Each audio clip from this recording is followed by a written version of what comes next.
Yo, what's up guys, hope you guys are doing good. So today we are gonna see, what if, Naruto becomes a sorcerer, and met female Zabuza, Naruto X female Zabuza, part 2. So before we start, go check out the author of this fanfic, Chibi-Reaper, link is in the description, and also subscribe to our channel, and like this video. So let's get into the video. Everyone, I have an announcement to make, Kakashi stated calmly. He waited a minute for everyone to stop what they were doing before it became obvious that they were paying him no attention whatsoever. And he slammed his hand into the table, knocking over a cup of tea. He mildly regretted that. Tazuna's daughter had made some very nice tea. Are you paying attention now? Good. Like I was saying, I think that Zabuza may be alive. The somber proclamation didn't exactly receive the sort of reaction he was looking for. Yeah. And? Naruto asked, while the other two genin simply blinked. Is that it? I mean, considering how eager that guy was to get him out of there, it was pretty obvious that he was an accomplice. Okay, you know what? Smartass comments mean that the genin on this squad get to run up and down trees until they puke. Everybody outside. But sensei, Sakura interrupted. We don't know how to run up trees. Kakashi chuckled darkly, fingers drumming on his kunai pouch. In that case, I'd hope you're quick learners. This is exactly the reason why I didn't want to be a ninja.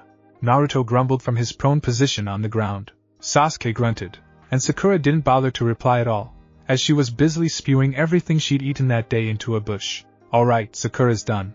Take a break, Sakura. Kakashi drew from behind the pages of his book. THNKSH Kakshasns she was forced out, before collapsing on the ground. Or take a nap, whichever. You two, get back to training. Naruto and Sasuke groaned unanimously, but got back up, and back to training. Hey Sasuke. Naruto hissed out of the side of his mouth opposite to Kakashi. What? I don't want to be here. I'm sure he dodged around a tricky branch. Sure you don't want to be here either. He won't let us leave until we vomit. But he fell silent, as Kakashi took a moment to check their progress before returning to his book. But he didn't say that we had to wait until it happened naturally. There was a slight glimmer of interest in Sasuke's eyes, as Naruto opened a fist slightly, revealing 2 pills. A basic antitoxin. You swallow it, and it induces vomiting to remove whatever poisons you may have ingested. Along with everything else, of course. It may take a minute, but it's better than running until whatever time that our bodies give out on us. Sasuke handed softly, casting a wary eye at their instructor. Naruto flipped one of the pills to him, as they passed through some thick leaves. Twice more, then take it near the top. Then I'll wait 10 minutes and take mine. The plan went off semi-flawlessly. Kakashi could tell at a glance that they weren't actually exhausted enough to have reached the point of vomiting, and so had to have cheated somehow. On the other hand, they were ninja. Cheating was pretty much the whole point of everything. So he was both disappointed and proud of them, depending on how he chose to look at it. In the end, he decided to disregard it, as he turned his mind to more important matters, like dinner and dinner conversation. Sakura was present, but still unconscious, having been draped over one of the chairs with a child's bib with a small picture of a lobster tied beneath her chin. It seemed that Naruto had a weird sense of humor, even for shinobi. This is quite good, Tsunami-san. My compliments. Oh, you know full well that it's mostly thanks to those rabbits your dogs brought back, Kakashi-san. She demurred, as a scowl twisted over the child's face for a moment. Quiet kid. Gave off the impression that he was about to snap, somehow. I'm considering sending a message for reinforcements, he said, then quickly continued before Tazuna got his hopes up. In all honesty though, even if it's approved, it will only be a second genin squad. Which is a second jounin, I'll admit. But depending on who's assigned it could mean that the jounin will be forced to spend more time protecting his own genin than assisting us. I have no doubt that it could simply mean that Zabuza and Gata have 3 more targets to pick from. Even so, the kid exploded. You just don't get it, do you? Gatu is unstoppable. It doesn't matter how many shinobi you have, he'll kill. Naruto mumbled something under his breath, and Inari slumped into unconsciousness. I'm afraid I have no patience when it comes to temper tantrums. I do hope he enjoys his nap, however. Kakashi coughed softly. Like I was saying, even so, it's correct protocol for genin squads to send notification and a request for backup whenever their missions cross paths with shinobi classed B rank or above. If I don't do well, Hokage-sama is pretty lenient, so I'm sure it will just be a mild reprimand. Do whatever you want, Kakashi-sensei. Naruto graciously allowed it. I don't particularly care whether I have an audience or not when I kill them, but I'm sure Kazumi could be convinced to carry your message, especially as I'd like her to pick up a couple small things from back in Konoha. Kakashi calculated quickly. Flying, she could get there in less than half the time one of my dogs could. Yes, that should work.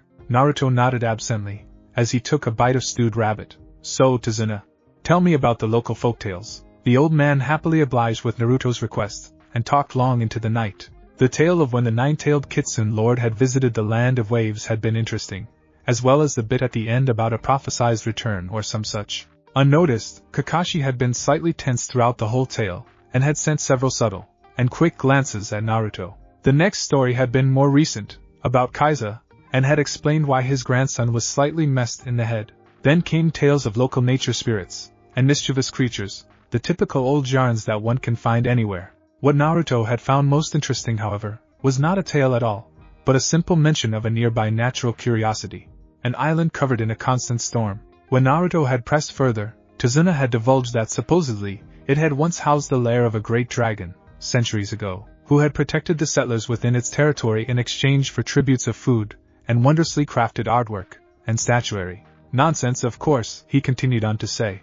There was no proof of anything of the sort, and he continued on with his folk tales. Even so, Naruto was fully convinced by the time he went to sleep that the island in question housed the lair, or at least the grave, of a blue dragon, and had decided to avoid it at all costs. And so, naturally, that moron Kakashi decided the next day that such an interesting place was somewhere that he would like to see sometime, and, as he was in Wave Country right now, there was no reason not to take a look. No, no, no, no, no!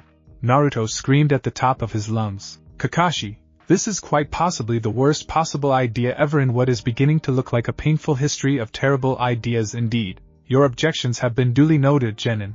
And now instead of asking you, the Jounin sensei of the squad is ordering you to prepare for a brief scouting mission. Naruto's mind raced to find a viable reason to call this horrible farce off. Tazuna, we can't leave Tazuna-san unprotected. Tazuna-san will be the one ferrying us there. Tazuna-san's family. They could be taken hostage and, I already anticipated it, Naruto. Pakin, and the rest of my pack will be here to keep an eye on them. Naruto worked his mouth soundlessly, but couldn't come up with any more reasonable excuses that Kakashi might actually believe. The older ninja chuckled, and ruffled Naruto's hair quickly, removing his hand before the blonde registered it, and went for his knife. I'm impressed that you're so concerned about fulfilling the mission so suddenly, Naruto. One would almost think that you were afraid of a little rain. Naruto stiffened. I do not fear the perpetual storm, nor do I fear the isle itself, no. What I truly, deeply fear is what we may just find there. Kakashi blinked slowly, and by the time he finished Naruto had turned, and stalked silently into the house. He considered for a moment the boy had seemed unusually somber, and lucid. For a long moment, Kakashi felt uneasy about his decided course of action. Then he shook it off, confident in his superiority, as an experienced Jounin. Of course, when they actually reached the island, and seemed to cross an invisible line between partly cloudy, but nice, and hurricane-level deluge. What the hell are you even doing here, you moron? He had to admit he was somewhat less confident, as well as soaked to the bone, and he was pretty sure he was about to catch a chill. We're here! Tazuna bellowed over the howling winds, his huge hooded overcloak rustling, as he clambered out of the boat, and tied it up to the remains of a nearby stump to keep it from drifting away. Kakashi had found the cloak distasteful, and thought it unnecessary when they started out. Now he wanted one just like it. Of course, Naruto had a cloak of his own, and he'd done something to it that left it repelling water, to a degree. Sasuke and Sakura, on the other hand, looked like little half-drowned kittens. Never actually been here myself. Tazuna continued bellowing, as they made their way out of the boat, numb joints complicating things somewhat. But it is impressive, isn't it? What? I can't hear you over the wind, Sakura called back. I said it's impressive, isn't it? What? As the conversation that had just started looked like it was going to continue on the same track for a few minutes, Kakashi turned an eye to his other two students. Sasuke is unhappy, brooding, etc. Nothing unusual there, except that the unhappiness was magnified by his being soaking wet. Naruto was almost smug looking in his cloak, much drier than the rest, and if Kakashi was right, he seemed almost to be searching for something, almost as though he believed in Tazuna's fairy tale of a dragon. In fact, Naruto was trying to recall every one of the rules he had read somewhere or another about the rules of dealing with dragons, besides the obvious, like don't touch the gold under any circumstance, and be more polite than you've ever been to anyone else, ever, as well as if all else fails, offer up the lives of your companions, drop to your knees, and flat out beg for mercy. Though that last one was iffy at best. One of the more important ones, though, was once you have confirmed yourself to be in the territory of a dragon, either leave with all due haste or present yourself immediately at the dragon's lair for introduction. Doing neither marks you, as a potential thief, a likely nuisance, and possibly that you attempt to attack the dragon itself, which would likely be the stupidest thing one could possibly do, but has been attempted from time to time and, on occasion, been successful, thus leaving dragons in general wary of future attempts. Now if he was a dragon, and he'd chosen this island to house his lair, then he would search the only real visible landmark for a suitable cavern nearby to inhabit, or failing that, create one. Naruto shuddered, feeling a sudden, an intense urge to get back in the boat and leave, or failing that to swim away at his best speed before he shook it off, and started for the Suedo mountain in the center of the island. It wasn't long before he found the gaping cavern he was searching for, and stepped inside, the sound of the storm seeming to cut off to a soft, barely there background noise. As he crossed the threshold, he took a deep breath, carefully noting the scents lingering in the air. Heavy metallic scents, old blood, and a thick scent that he recognized instantly, despite having only previously had a quick whiff of a faded scent trapped in a bottle that had been left to gather dust for untold decades, possibly centuries. Kakashi let out a low whistle at the impressive cavern, cut off instantly, as one of Naruto's hands snapped up. Naruto glanced behind, noting that everyone had followed him, as he'd suspected they would. Touch nothing, he began, ominously. They do not tolerate thieves. Leave the talking to me, unless it directly questions you specifically, and if it does, be as polite as though you were taking an audience with the daimyo of all the countries, and their kage at once. Lastly, if I give you an instruction, you are to follow it without hesitation. I cannot guarantee your safety otherwise. What are you talking about, Naruto? He ignored Kakashi's question, and conjured up a light, heading into the depths of the cavern, and the rest, now wary of the gathered shadows, followed through several twists and turns until the tunnel opened up into a huge, dimly lit opening, filled with burning coals and sconces, and tapestries, and magnificent statuary, and great piles of gold, and jewels. Sakura, as though hypnotized, reached slowly for a delicate silvery tiara set with chips of emerald, until Naruto's hand clamped painfully tight around her wrist. Touch nothing, he growled.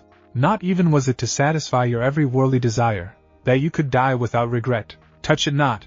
And Naruto, she gasped, the hand in his grip beginning to spasm lightly. You're scaring me. Naruto let go, and withdrew a few paces before turning back. I can assure you you've not yet begun to know fear. Naruto hurled the sphere of light into the air, the intensity increasing, as it rose to reveal a great winged lizard, eyeing the group with a speculative curiosity combined with a barely hidden sense of malice. Tazuna gasped at the sight of the dragon, and Kakashi, although he'd been trained not to show surprise so easily, was also visibly stunned for the shortest of moments. Kneel, Naruto ordered calmly.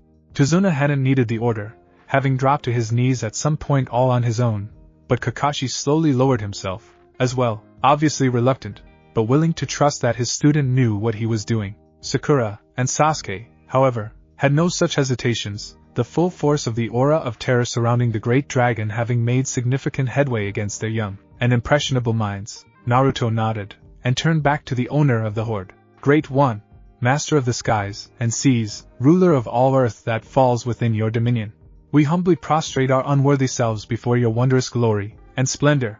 Great Wyrm, wing master of all your survey, we insignificant mortals beg a simple boon of you, a mere moment of your time and conversation, as we speak, marvel upon your magnificence, and leave to carry the tale to all that we may meet upon our travels. The dragon chuckled, a deep and throaty sound, as would a man whose favored pet had learned a new and particularly interesting trick. Speak, then, unworthy one.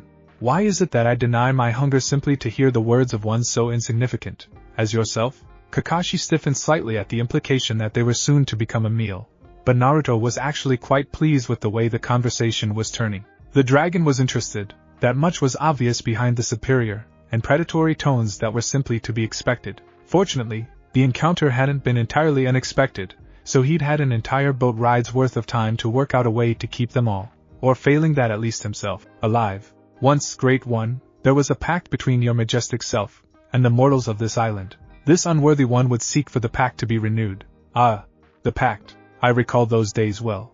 However, unworthy one, I question why it is only now that the humans of these islands recall those days, and only now seek me out. Naruto opened his mouth to answer, but was silenced, as an enormous claw rose. That one. The dragon rumbled, claw shifting to point at Tazuna. His features are similar to one I once knew. That one is on my island. He shall answer my question. Tazuna worked his mouth for a long moment before rasping out a single word. Gatu. His voice cracked under the pressure put upon him, as he continued. Gata has come. Gato has ruined us, the dragon rumbled, as it shifted its weight. Gato. The name of an insignificant vermin? It is unfamiliar to me. Great One, grant me the honor to tell you of Gato. Naruto waited a moment for the dragon to motion for him to proceed before he continued. Gato is a short-sighted human who has gathered himself some small wealth. He is a fool, who has brought the people of your country to ruin, gluttonously taking all within his grasp for himself, and a coward of a tyrant who has hired many men stronger, and more willing to shed their blood than he. He has brought your country to the brink of destruction for the sake of his petty short-term gains rather than building it up to the powerful nation it could have been, and may yet still be, with the prestige and long-term benefits it would have brought. He has now set his gaze upon Tazuna, one of the few among your people yet willing to risk himself against the cruelties that Gato may bring to bear for the sake of. The dragon let loose something like a growling bark, and Naruto fell silent instantly. I have heard more than enough, insignificant ones. I shall consider your proposal, and you may leave in peace. Begone. Naruto bowed deeply, and subtly signaled Kakashi and the others to stand, and backed up several respectful paces before he turned, keeping the dragon in his peripheral vision at all times just in case it proved to be unexpectedly whimsical, and decided to change its mind. They were well out of the storm before the silence was broken again. That was a dragon, Sasuke stated in a dull, shocked monotone. Yep, Naruto answered despite the fact that it hadn't been a question. A real dragon. Sakura picked up, in a similar state, as Sasuke. Sure was. And just think if Kakashi-sensei hadn't felt the need to indulge his geographic curiosity, we probably wouldn't have met it at all. Kakashi twitched slightly, then again, as three united, albeit small, spikes of killer intent rose from behind him, as he flipped a page in his book, trying to disguise the way his hands were still shaking.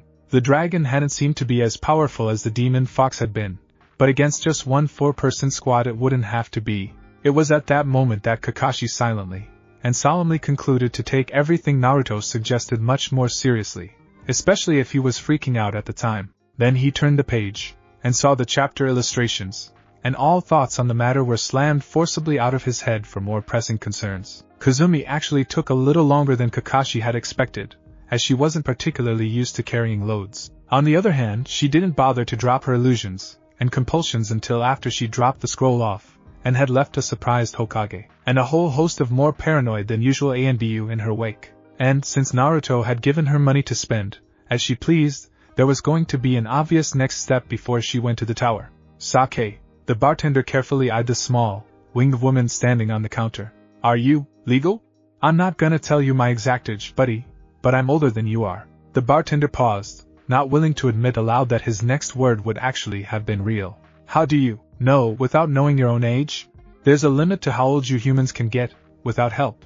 I'm past that. The bartender nodded slowly, and exchanged a silver coin for a bottle of sake, and then watched, bemused, as the polite little figment of his imagination chugged it down, and flew off, without so much as a wobble. Time passed. Kazumi returned with a book, and a small pouch that Naruto quickly snatched, and concealed somewhere about his person. Sasuke brooded, and Sakura fawned over him. Inari repeatedly made a nuisance of himself, and Naruto repeatedly put the brat to bed early rather than deal with it. Kakashi continued sending some of his pack of dogs off to supplement their host's table, and ran the 3 genin into the ground with training for a few days. After that, he dropped it, and had them rest up, as he kept an eye out, waiting for the strike they all knew was coming. Tazuna hadn't put the dragon out of his mind either. He'd taken to mumbling about it in his sleep, or through the haze of sake, and although he never spoke clearly on the matter, it was obvious that it was never far from his mind. But the expected attack never came, and the bridge dragged closer to completion, until it became obvious what Gato's plan was. He had changed his mind, and would now wait until the bridge was almost done, then send Zabuza in to deal with the workers, lay claim to the abandoned bridge, finish it with his own money, and then have a complete monopoly over all land, and see routes again, no doubt charging exorbitant tolls for the use of his bridge. Sakura seemed shocked when he brought up the idea, while Sasuke just grunted, and Naruto ignored the whole thing in favor of memorizing a high-level spell. Kakashi's eye twitched, and he only barely kept himself from ordering them all outside to do another vomit run, remembering that he need them useful for the fight to come. After that he was going to make their lives a complete hell on earth. The backup arrived the day before they expected the final showdown to happen, and the moment Kakashi saw them, he fiercely regretted even considering sending that report to the Hokage. Kakashi, my eternal rival, how youthful of you to accept the shortcomings of your youthful genin squad, and call for backup from myself, the mighty green beast of Konoha, Meito Guy. I, and my youthful genin squad, Hyuga Niji, Tenten, and my star pupil, the blue beast, Rockly are here to save the day. Yush! What seemed to be a younger clone of the Jounin sensei chimed in, with no regard for the auditory pain of the other two members of the team and, indeed, everyone else in the near vicinity. Guy did a thumbs-up pose, complete with a toothy, sparkly grin, and continued talking without seeming to notice that while his mouth was moving at a frantic rate, no sound was coming forth. The mini-me was almost immediately proven to be in the same state, and equally oblivious. Kakashi's mind shot into overdrive, suddenly recalling the Naruto had placed on the boat that had ferried them across, and realizing the usefulness if such a thing was instead placed on, say, 2 sets of eye-watering spandex, as he turned to the genin in question, who unrepentantly lowered his hand. Sorry, sensei, Naruto said, not bothering to conceal that he obviously wasn't sorry at all. It's just way too early for this sort of thing. Less than a second later, Naruto found himself pinned against the wall. I will subject my body to your every twisted and degenerate whim for the rest of my life if you teach me to do that. The utterly serious pronunciation came. Naruto looked down into the face of the girl on the team, Tenten, who was crushing herself against his right side, silently begging with her eyes. Then he very slowly turned his head to the left, where Hyuga Niji had said, and done essentially the same exact thing. Kakashi made no effort whatsoever to hide his amusement at the situation, as several long, tense seconds passed. Then white eyes slowly blinked once, and Niji backpedaled rapidly, coughing into his hand, and mumbled something about caught up in the moment before resuming the superiority stance, an expression that Naruto had become familiar with through Sasuke, and did his best to pretend that the last 10 seconds or so had never occurred, and that he wasn't right on the verge of breaking down, and begging for the secret. Tenten hadn't budged a millimeter. While Naruto paused, and glanced at the dynamic duo, who still hadn't noticed anything was wrong, as they hugged each other, and wept tears of joy. Very, very sympathetic to your situation. I'm afraid that it's really something of a clan technique. There was a moment of silence. Hello? My name is Tenten. Will you marry me? Naruto's eyes moved away from the spandex duo, Niji, and the kunoichi that had him in a vice grip, and a glint in her eye that suggested that if he just said no outright then multiple sharp and pointy things would be introduced to the equation. His gaze landed on Sasuke for a moment, who was going to, as little trouble to hide his amusement, as Kakashi was, past the gobsmacked Sakura, and eventually turned into a glare at the clear blue skies above. How dare nature not bend to his unspoken whim by sending a sudden violent hurricane, or a hailstorm, or a rain of fire, or anything really that would get him out of this predicament. I'll consider it, he managed, eventually, knowing that there was no way his less developed wizard's frame would allow him to break free of the hold she had him in. Is that a yes, dear, I just heard? She countered. It's not an outright no, Naruto admitted, vaguely ashamed of himself, and the slow bending of his supposedly iron will. Finally, Kakashi chose to intervene. You know, perhaps it would be best if discussions of possible engagements were put off a little. Until we're back in Konoha, maybe? Or at the very least, not in the middle of a mission, and distracting ourselves from the battle plans we should be making? Tenten detached herself, suddenly all business, and Kakashi sent a meaningful look at Naruto's way. With a grunt of disgust, he wiggled his fingers to unravel the field of silence surrounding the beasts. Fortunately, they seemed to be winding down to a close. The rest of the day was spent planning the way the battle would go. The bridge would be complete tomorrow. There was only a very short span left to build, connecting the end to the ground, and so tomorrow would be when Zabuza would strike. The only question was how he would strike. If it would be an all-out assault, or if hostages would be taken in an effort to force a surrender. They divided carefully.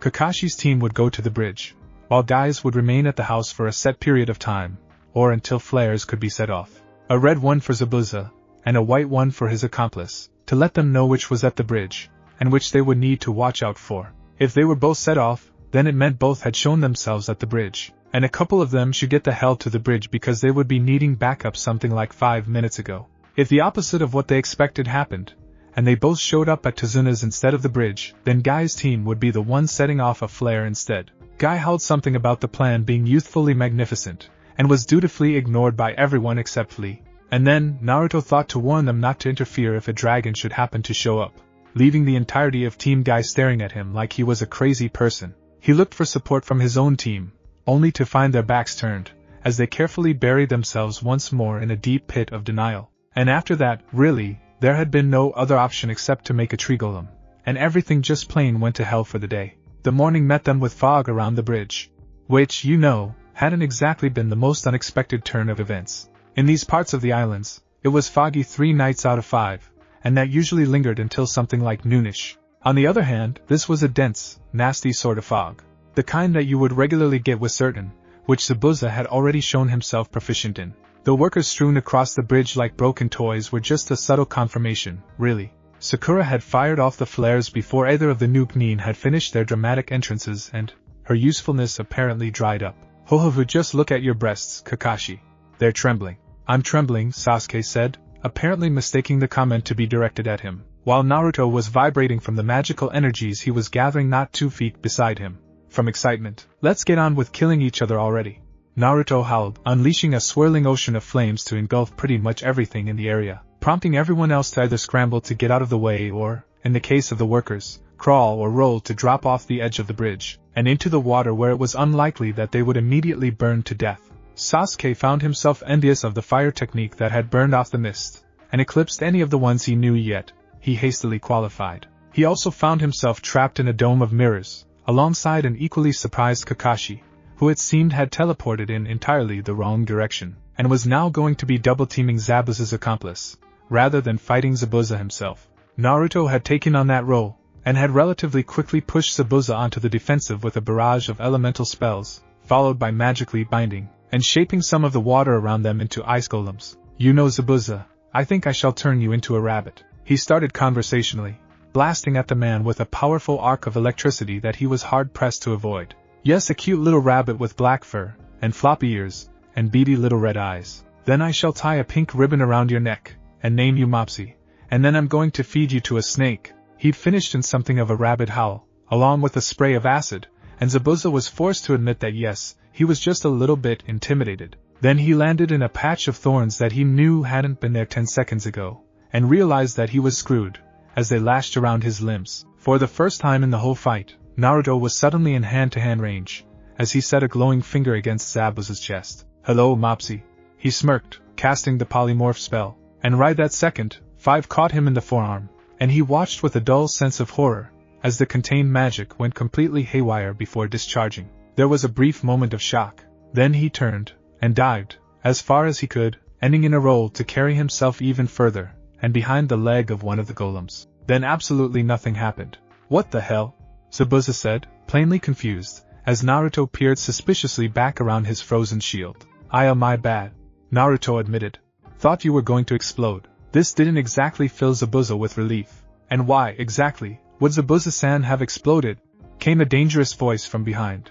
Naruto turned to find his nose only a hand's width away from the accomplice's mask. He considered that for a moment, then leaned to the side, where he could see the remnants of the other battle, where Kakashi had apparently taken more than a few hits for Sasuke, considering he was on the ground, and only twitching now and again, and Sasuke was crumpled up against an ice mirror, and breathing heavily, having been savagely beaten, and well away from his next wind.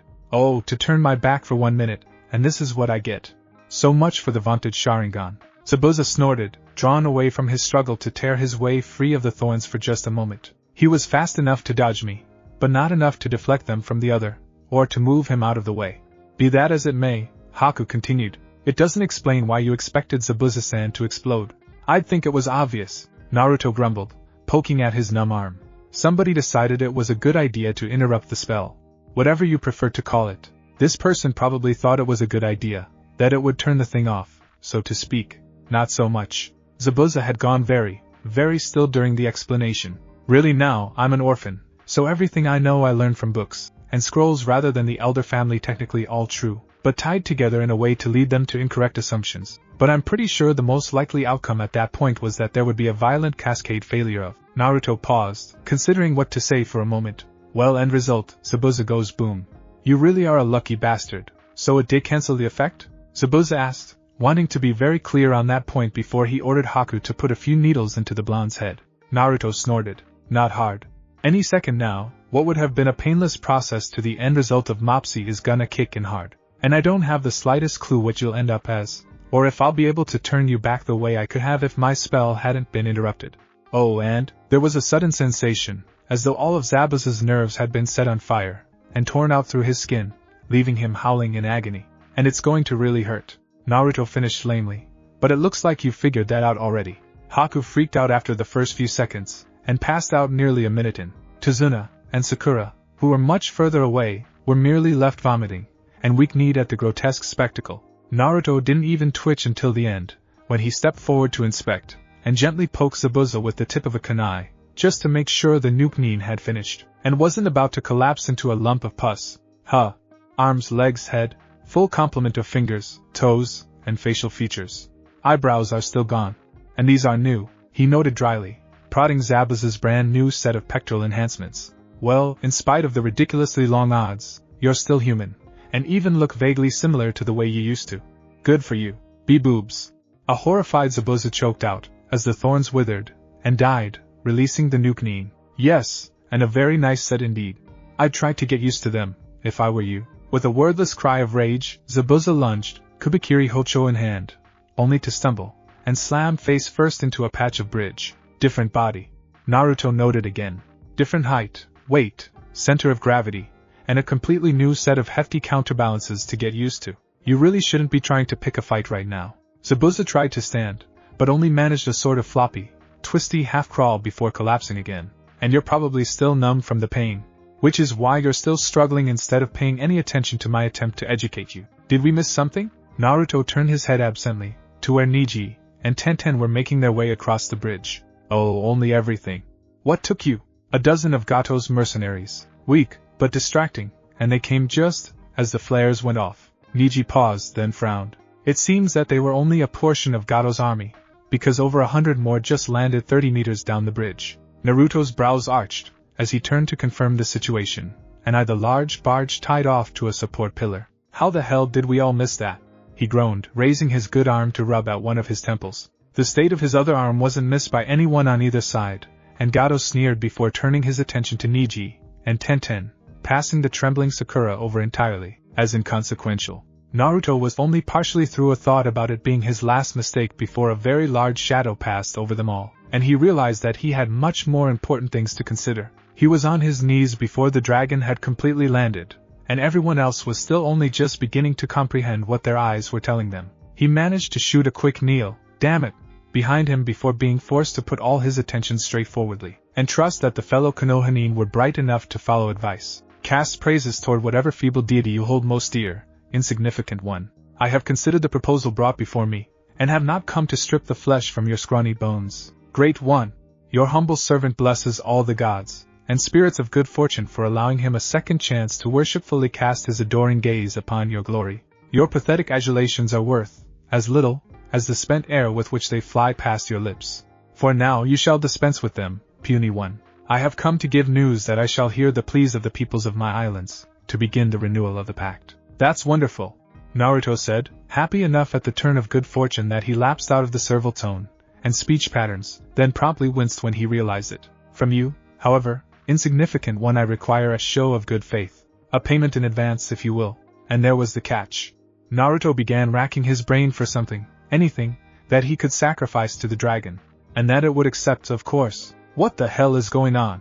Someone get this giant, filthy lizard out of here. Gato squealed in a vain attempt at bravado.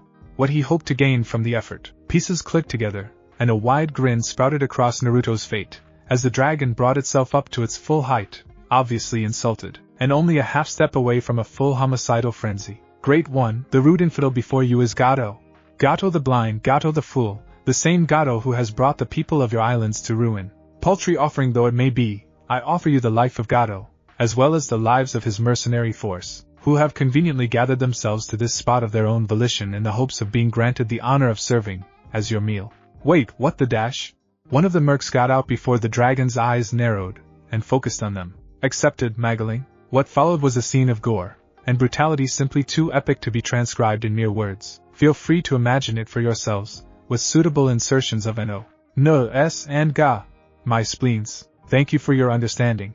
30 minutes had passed, as the dragon slowly gorged itself. During that time, Sakura had vomited twice more, Tazuna 3 times, Niji and Tenten had abruptly decided that, as things were well in hand here, they really should go check and make sure Guy and Lee hadn't been attacked by random nuke-nin or distracted themselves into running off into the sunset with tears streaming down their faces, leaving the family of the client unprotected.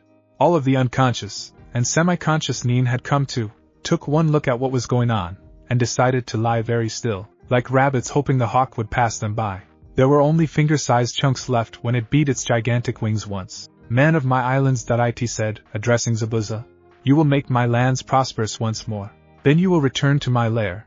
A tithe will be decided, and the pact shall be renewed once more. As for you," Magling.it leaned forward and sniffed deeply at him. Naruto stoically bore the attention, fully intending to bear his way through until he could lock himself in a closet and collapse into a ball of paranoid anxiety. "You bear a faint scent of a being I did battle with once before, long ago.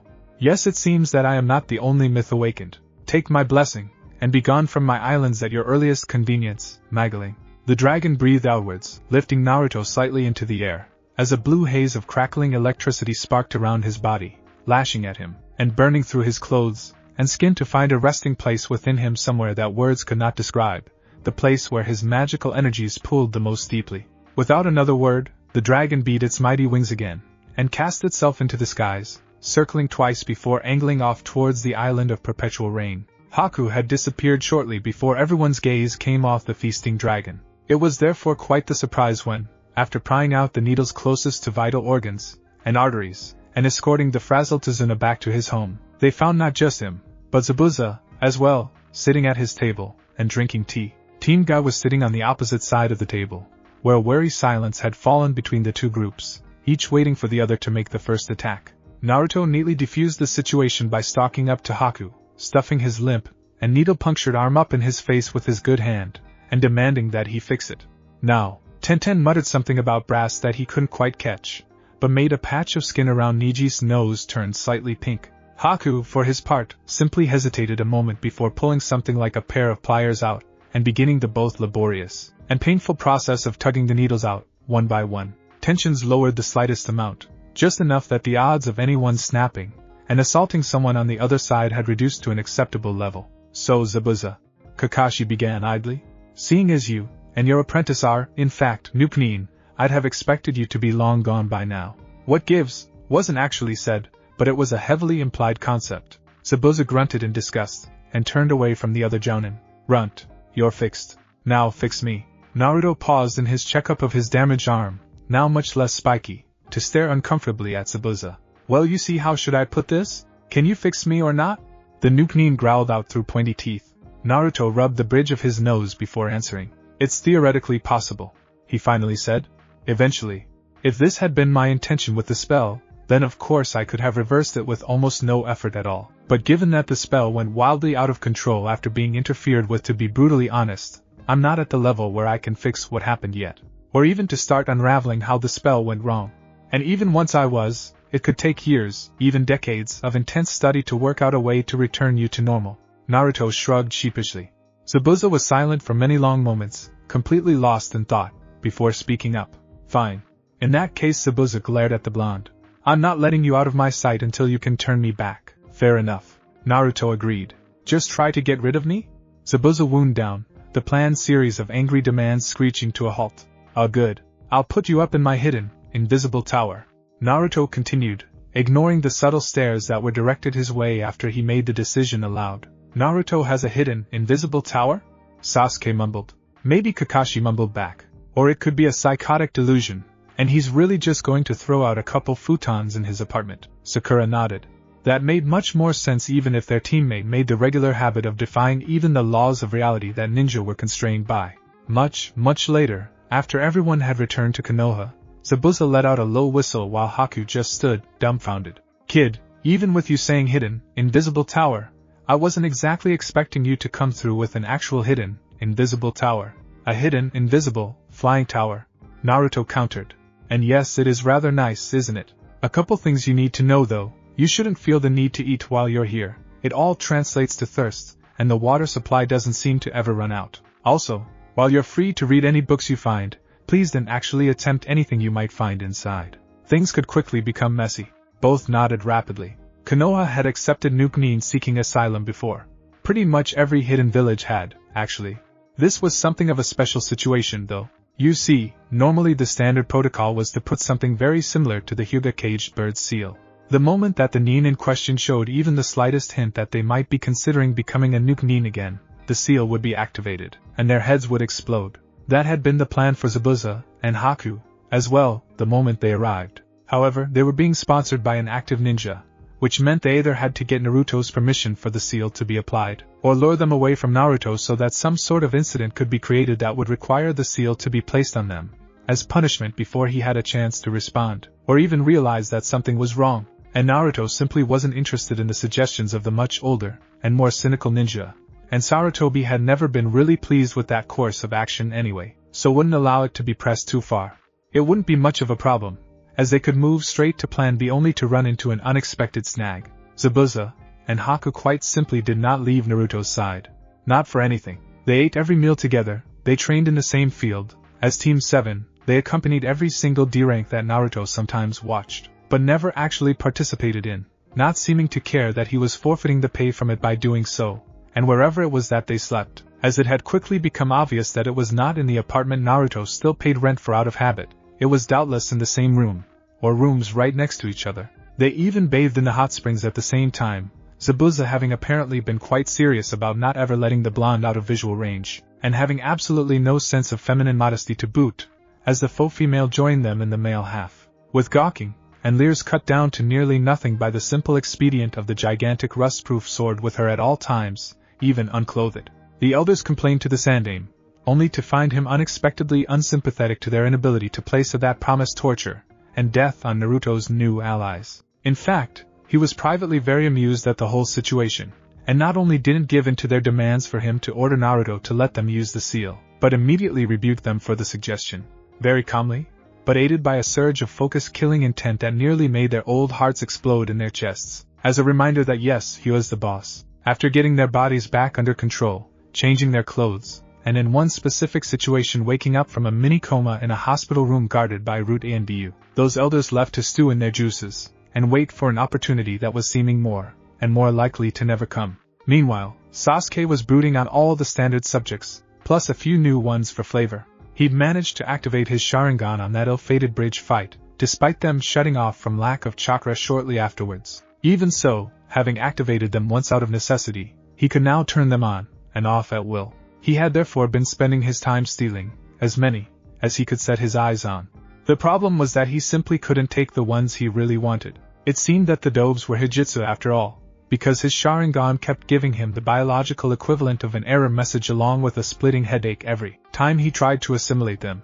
Even his attempt at taking Haku's ice techniques had ended better, having simply been a failure rather than inducing any pain at all. Another problem was that the dobe was the only one who regularly used the sort of flashy, high-end techniques that he so desperately needed to grind Itachi into innumerable subatomic particles. Everyone else was much more sparing with their techniques, except for Shunshin, which was such a useful mobility technique that he caught sight of 3 or 4 ninja using it every day, Kakashi himself being one of them. He'd also copied the better part of a dozen separate taijutsu styles, but was quite simply unwilling to put the effort into training with them to the point that he became the force of nature that guy person was. He hadn't found any genjutsu at all, and his ninjutsu was, for the most part, limited to genin and low chunin techniques. He tried to copy from Zabuza but, having experienced the Sharingan, the Jonin was careful to keep to the simplest things while in view of either Kakashi or Sasuke. It was frustrating, especially, as the Neo-woman seemed to be doing it subconsciously, rather than putting any actual thought into the decision. Kakashi was very obliging about demonstrating when he asked, but even then it was only up to mid-chunin at best, the sensei apparently having decided to keep the good stuff in reserve for after Sasuke became himself. It was indescribably frustrating, having unlocked his bloodline, and finding it to be so much less useful than he had anticipated. He couldn't even force people to show him things because, as Jounin, they could easily destroy him even while restricting themselves to the academy techniques and simple taijutsu moves. He needed more power. He had long since come to the realization that he would only find it on missions against other ninja.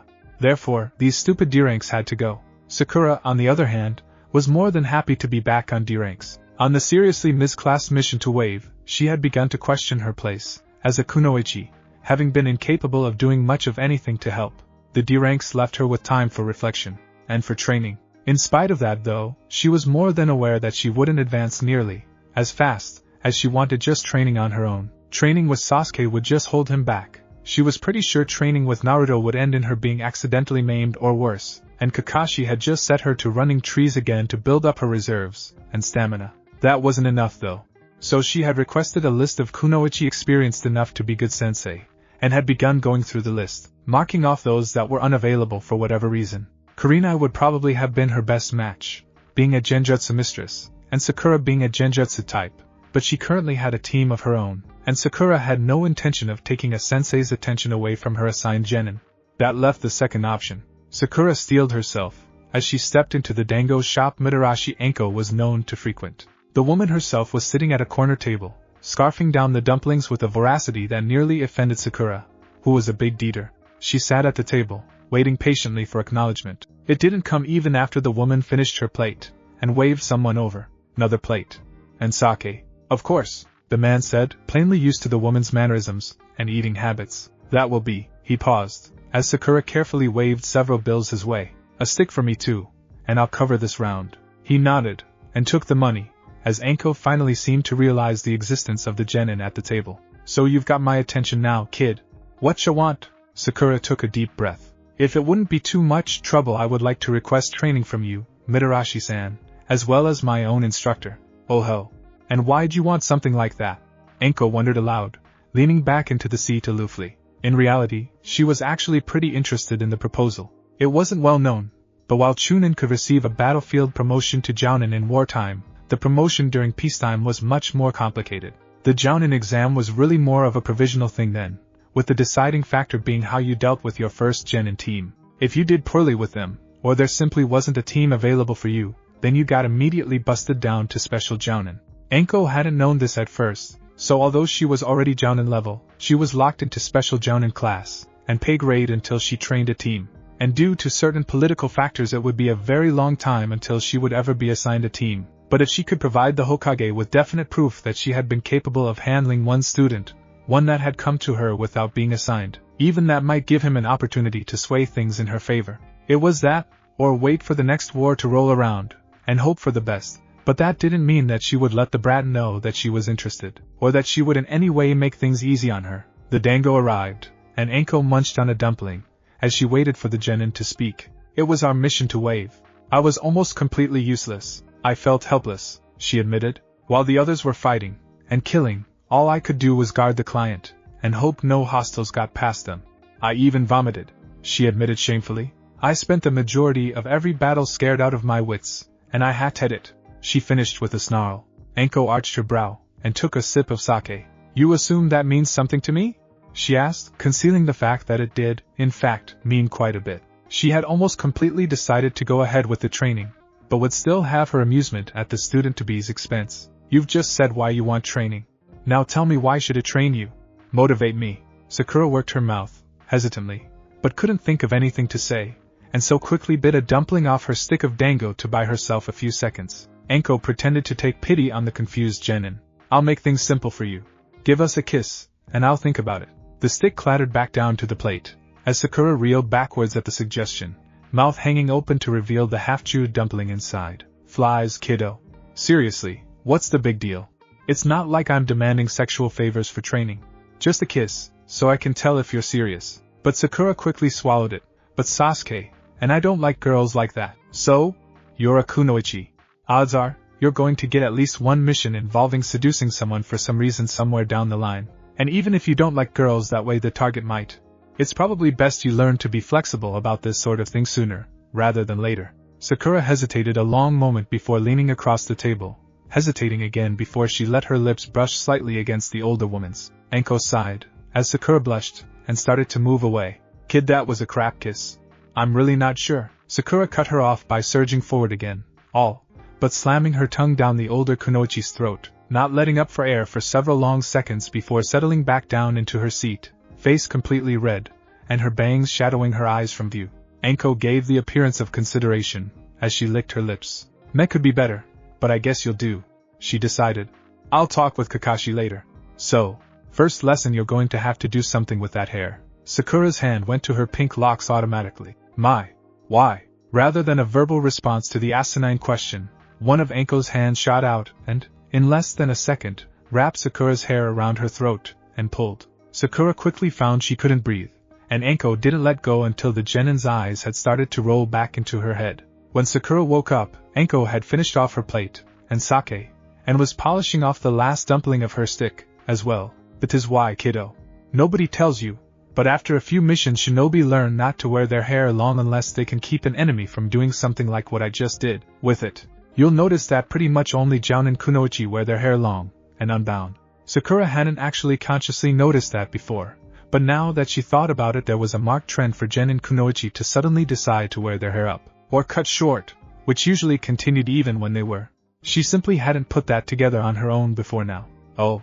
She managed to rasp out, rubbing at her throat for a moment before she took a small towel to wipe the crusty drool foam off her cheek and jaw.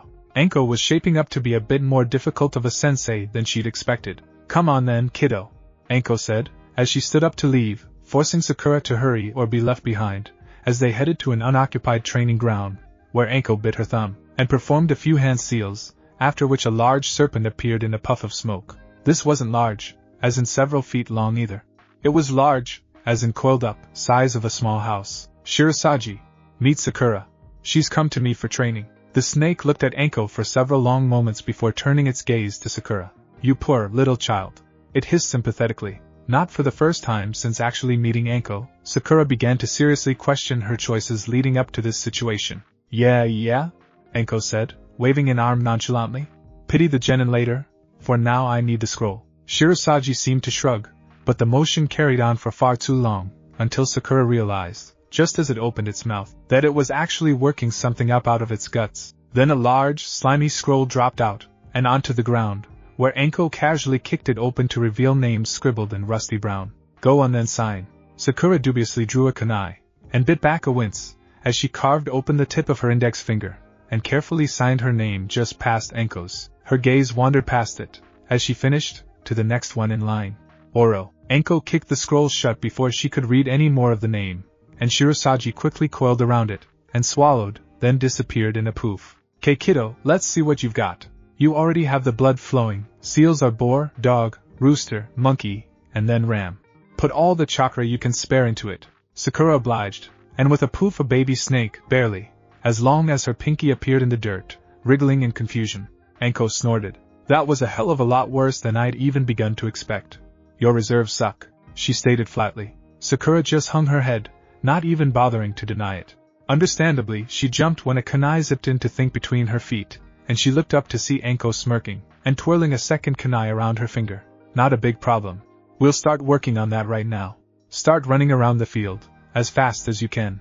I'll let you know, when you start to slow down. Sakura ran like she had never run before, save Kakashi's single punishment, to the point of exhaustion, and with no real care for her appearance, until she fell to her knees, and emptied her stomach, then collapsed in the puddle. And then Anko had kicked her over, dumped a bucket of water over her face to wash off the mess, and set her to running again. The next day, Kakashi had taken one look at her, hair cropped to an inch-long set of spikes, and obviously dragging, and kindly offered to let her go home, and take a nap in preparation for her extra training. She refused, looking at the D-rank, and the following water-walking exercise that Kakashi set her on that day, as a warm-up. Anko's training, in comparison, was living hell, but she was already seeing rewards, as the first thing she had Sakura do was to summon a snake. It was still a very young one, but this time it was almost an inch longer. Excellent progress, in Sakura's opinion. Not so much in Anko's, but just barely good enough. It was 4 long, boring weeks before Naruto went ahead with his plan to get a C rank, and went through his list. It was 3 days for the mission to go through processing. After that, Team 7 we have a C rank. But it eventually came through. Briefing? Sasuke asked, obviously glad not to be weeding somebody's garden or walking their dog. Anonymous client. They want us to investigate a specific marsh where travelers have an irregular habit of disappearing and, if possible, deal with the problem. Could be bandits, could be some sort of animal attacks, or it could just be idiot travelers wandering off the path and being sucked into quicksand. Whatever it is, once we've completed the reconnaissance, we are to leave a report in a specific drop zone and return to Konoha. The probability of an enemy ninja is low. Sakura quietly summoned a foot-long garter snake, and sent it off to let Anko know she'd be missing today's training, missing the jealous glare Sasuke shot her way. Without signing the contract, he couldn't summon snakes even with the hand seals memorized, and, for some reason, Anko had flatly refused to train him when he'd come to demand it, seeing no reason even a weaker teammate should be given advantages he wasn't. The thought of just asking Sakura never once crossed his mind, not that it mattered. Anko had extracted an oath from her to not pass some things on to any of her team, on pain of actual torture. Sakura had no doubt she'd go through with it. Marsh slogging, Naruto said, careful to put a tone on it that implied he found the mission slightly distasteful. If they found out he'd been the client, then the whole thing might be called off, and there were some spell components he didn't have in bulk that only grew in marshes. Sounds like fun. Orders are orders, Naruto. And it's not like you participate in D-ranks anyway, Sakura pointed out. Naruto just grunted, seeming to resign himself to the mission. Alright then. We leave at noon, Kakashi decided. They were halfway to the marsh when Kakashi stopped them, and checked into a roadside hot springs, where he explained that the boys would now finally be moving on to water walking. Partially because their control was finally advanced enough for it, but mainly because it would make things a lot easier for him if he didn't have to drag them out of too deep muck every 30 seconds when they finally arrived at the marsh. An unexpected side effect of the mission, although the incentive of easier to use wasn't really. Naruto didn't actually use chakra much, and so walking on water was an end for him, rather than a means. There were certainly spells that could simulate the effects of the tree, and water walking exercises, but they expended too much effort to really be practical, while these took barely anything at all, once fully mastered.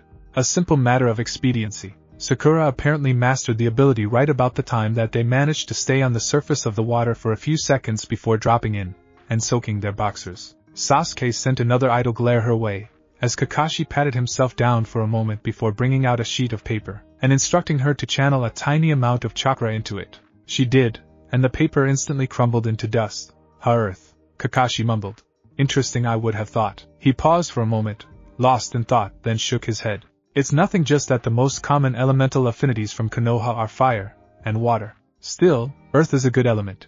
You won't have to go out of your way to practice, like you would with fire or lightning, and you won't have to worry about dehydrating yourself if there isn't much water nearby. He led her to a patch of ground, where he had her sit. Now send your chakra into the ground, feel the earth, meditate upon it, learn it, and in time, become the earth beneath you. Sakura closed her eyes, and Kakashi walked away, as she began to slowly extend her chakra beneath herself. It wasn't long before she realized what he meant, as the earth began to slowly open up to her attention, and slowly reveal some few of its secrets. Here the skeletal remains of some unfortunate, long dead person. There the crack in the stone of the springs where water seeped upward, and there deeper, where it was heated by living, burning earth. Here, there were soft vibrations, as Kakashi paced around the springs. Here, where there was a there, where there was a here, where there, faster and faster, until suddenly Kakashi was shaking her shoulder, and she snapped out of the meditation. Too far, too fast, Sakura, he said, and pointed down. She looked, and was surprised to find that the hard earth around her had slid up to just under her ribs. What? She mumbled, looking up again, and only then noticing that the sun had long since set. Huh, you've been meditating for hours, Kakashi explained, surprising Sakura, whose perception of the time had been squished into a few short minutes. And the earth was beginning to take you into itself. You have to learn to keep that from happening. It's the way that most earth affinities that don't die in battle go. They let it take them too far, and then can't get back out on their own. Sakura shuddered, but nodded, and began to wrench her way above the surface. Take a bath, Kakashi advised, and then get some sleep early tomorrow. Zabuza, for the first time, seriously considered saying screw this, and just left to learn to accept her new gender.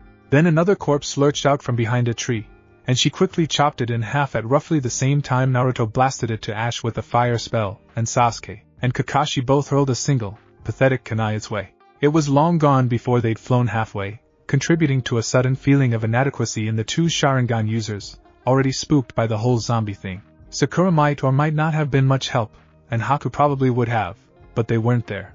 That was the entire problem, really. It had been only an hour away from noon when they reached the swamp, and only half an hour later when it had happened. Ironic, because it was the sort of thing that would have fit midnight of a full moon better. 1 second there was nothing, and then he appeared. Tall, and wrapped in a hooded cloak that bore a vague similarity to Naruto's own, save that it was entirely black, and decorated with raven feathers, and small bleached bones. In one hand he held a staff of black wood, and sat with a human skull at the tip. The entire group was instantly on guard, save Naruto, who simply stared for several long moments at the figure. Necromancer. He started, finally, and he nodded once before replying. And you, who have not yet chosen a path to walk, but sample all.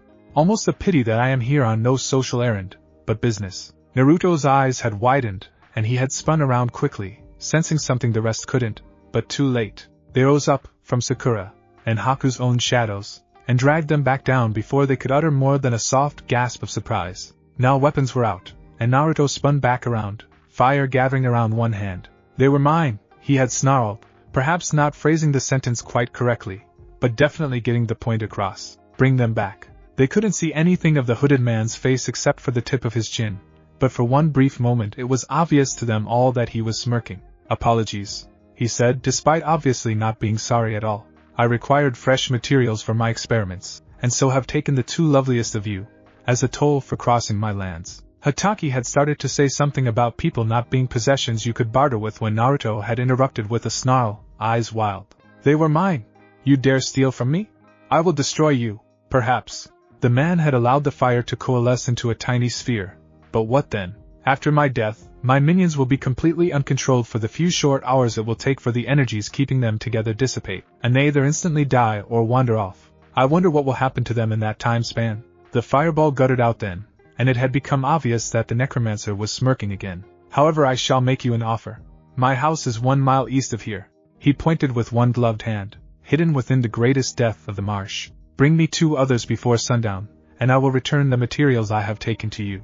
Sasuke didn't disguise his features fast enough to hide that he was obviously considering the deal, much to Kakashi's disapproval, and Zabuza's blatant apathy. She was considering the deal too, but had quickly recognized that the odds of finding suitable candidates in time were astronomical. Or you may simply attempt to take them from me, in the place where I am at the greatest advantage. He shrugged, as though to demonstrate what he thought of the idea, then faded into a black mist, which Naruto dispersed with a powerful blast of lightning. Then he paused, and stared at his hand for a moment, obviously confused, before pushing the matter from his mind, and turning east. Like hell, I'll just roll over for some necromantic thief. I'll find your house, and there will not be so much as a single splinter left when I am through. Of course, almost the minute they had left the path, they had been under siege by moaning, shambling corpses. What are these things anyway? Hatake groaned, out of his depth. What's a necromancer? Naruto, those who use the sword of Hijitsu I do are family. He is something like the creepy pet-killing nephew that just wandered away from home one day, and never came back, that nobody talks about, if they can help it. That makes no sense, Kakashi argued. You're the son, you have no living relatives, he continued, and caught before giving any names away. Naruto made a note of the fact, but otherwise ignored it, as he blasted a cluster of zombies with a chain of lightning that had significantly more power than he remembered it having when he tested it. That would probably be the dragon's blessing, he had decided, upon remembering that the blues were storm dragons. True, I doubt that man and I are actually related, but not all families are bound by the ties of blood. Our family ties have different requirements. Sasuke looked suddenly interested, as he sank a kunai into a corpse's skull, and it sank back into the water 20 or so meters away. Unfortunately for him, Naruto had no intentions of going any deeper into that subject. A necromancer, such as he, is one who follows the blackest path of our extended family. Their path focuses on death, and spells that deal with the dead. Kakashi's visible eye widened at the revelation. Though really, it was kind of obvious, but he'd subconsciously not wanted to put the clues together. The human mind being very good at ignoring things it doesn't want to see. Where did you think these came from? Then Haku? Zabuza asked, breaking into the conversation. The necromancer works with the dead. He wants his materials as fresh as possible, but he has no use for the living, Naruto confirmed. The two Jounin quietly redoubled their efforts, Zabuza ignoring the internal fire blazing up her much skinnier arms, still not quite reaccustomed to Kabikiri's weight. They had been carving their slow way through the putrid hordes for an hour now. It wasn't until the sun had come dangerously close to setting that they finally made it a full mile, and came to a stop. We're here. Where's the house? Zabuza growled, then turned, and cleaved a sneakier than normal corpse in half, lengthwise. The greatest death, Naruto mumbled, glancing around until his gaze fell on one of the many rotting trees littering the mire. Unlike the others, this one was very large. Of course. Keep them off me while I find the entrance, he barked, and then began quickly running his hands over the surface of the tree. It took several long, anxious minutes before he found what he was looking for, and a section of the tree sank into itself, and slid to the side, revealing a series of unlit stairs. The door closed behind them, as they rapidly went down, not taking the time to make a light, and widened up at the very bottom. There was a great stone chamber, lit by sconces set in the walls, burning with a dull blue fire. As their eyes acclimated to the dim light, the group watched in horror, as the hooded man slowly turned from the altars in the center, and walked towards them. His arms were dripping rapidly, leaving twin wet trails behind him. You said we had until sundown? Sasuke finally said, and the necromancer cocked his head to the side. Why did I do it? Perhaps I lied. I do that, you know. He started cheerfully. No, Naruto suddenly realized in a dull tone. No, you didn't lie at all. You said you'd give them back. You never promised what condition they would be in. The necromancer chuckled wryly. True. You're a smart one, aren't you? No wonder you found this place so fast. Fast enough that I'm not quite finished. I took my time, I'm afraid, and the boy is still clinging, wretchedly, to his last thread of life. Zabuza couldn't take it anymore, and surged forward, sword swinging for the loathsome thing's throat, quickly followed by fireballs from Kakashi and Naruto. Sasuke slipped past the battle quickly, and to the altars. It was horrible, and shook him to the core, as he temporarily relapsed back to the night where a horrified little boy had come home to discover that his wonderful big brother had just casually murdered every member of their family out of boredom. Or something. The details were still a little fuzzy, what with the subjective long-ass time of mindfuckery that had immediately followed. This was almost worse. He'd not particularly liked any of his team to start, but had grown to tolerate the habits of their sensei, no matter how irritating, and Naruto. He'd begun to tolerate Sakura, as well, and then she had begun training herself to become stronger, and so become infinitely more bearable, especially due to the grinding halt of the date requests. He had even begun to grudgingly enjoy having her around. Sometimes, a little. Something dark in Sasuke's subconscious clicked just right, as he stared at the cooling lump of what was once Sakura. Her torso was no more than an empty cavity lined with ribs, her arms and legs sliced open and carved grotesquely, and her face in some twisted mockery. Her face had not been marred in any way, the monster seeming to have gone well out of its way to avoid damaging it. He had liked Sakura, he realized dully, his hands sagging into the bloodstained mess before jerking shakily out, as he fell to his knees next to the altar. He had liked her, he had enjoyed her companionship. In spite of not really liking her romantically, she was a friend, his only real friend, his best friend, and now she was dead. Because of him. He had killed her. No, that wasn't true.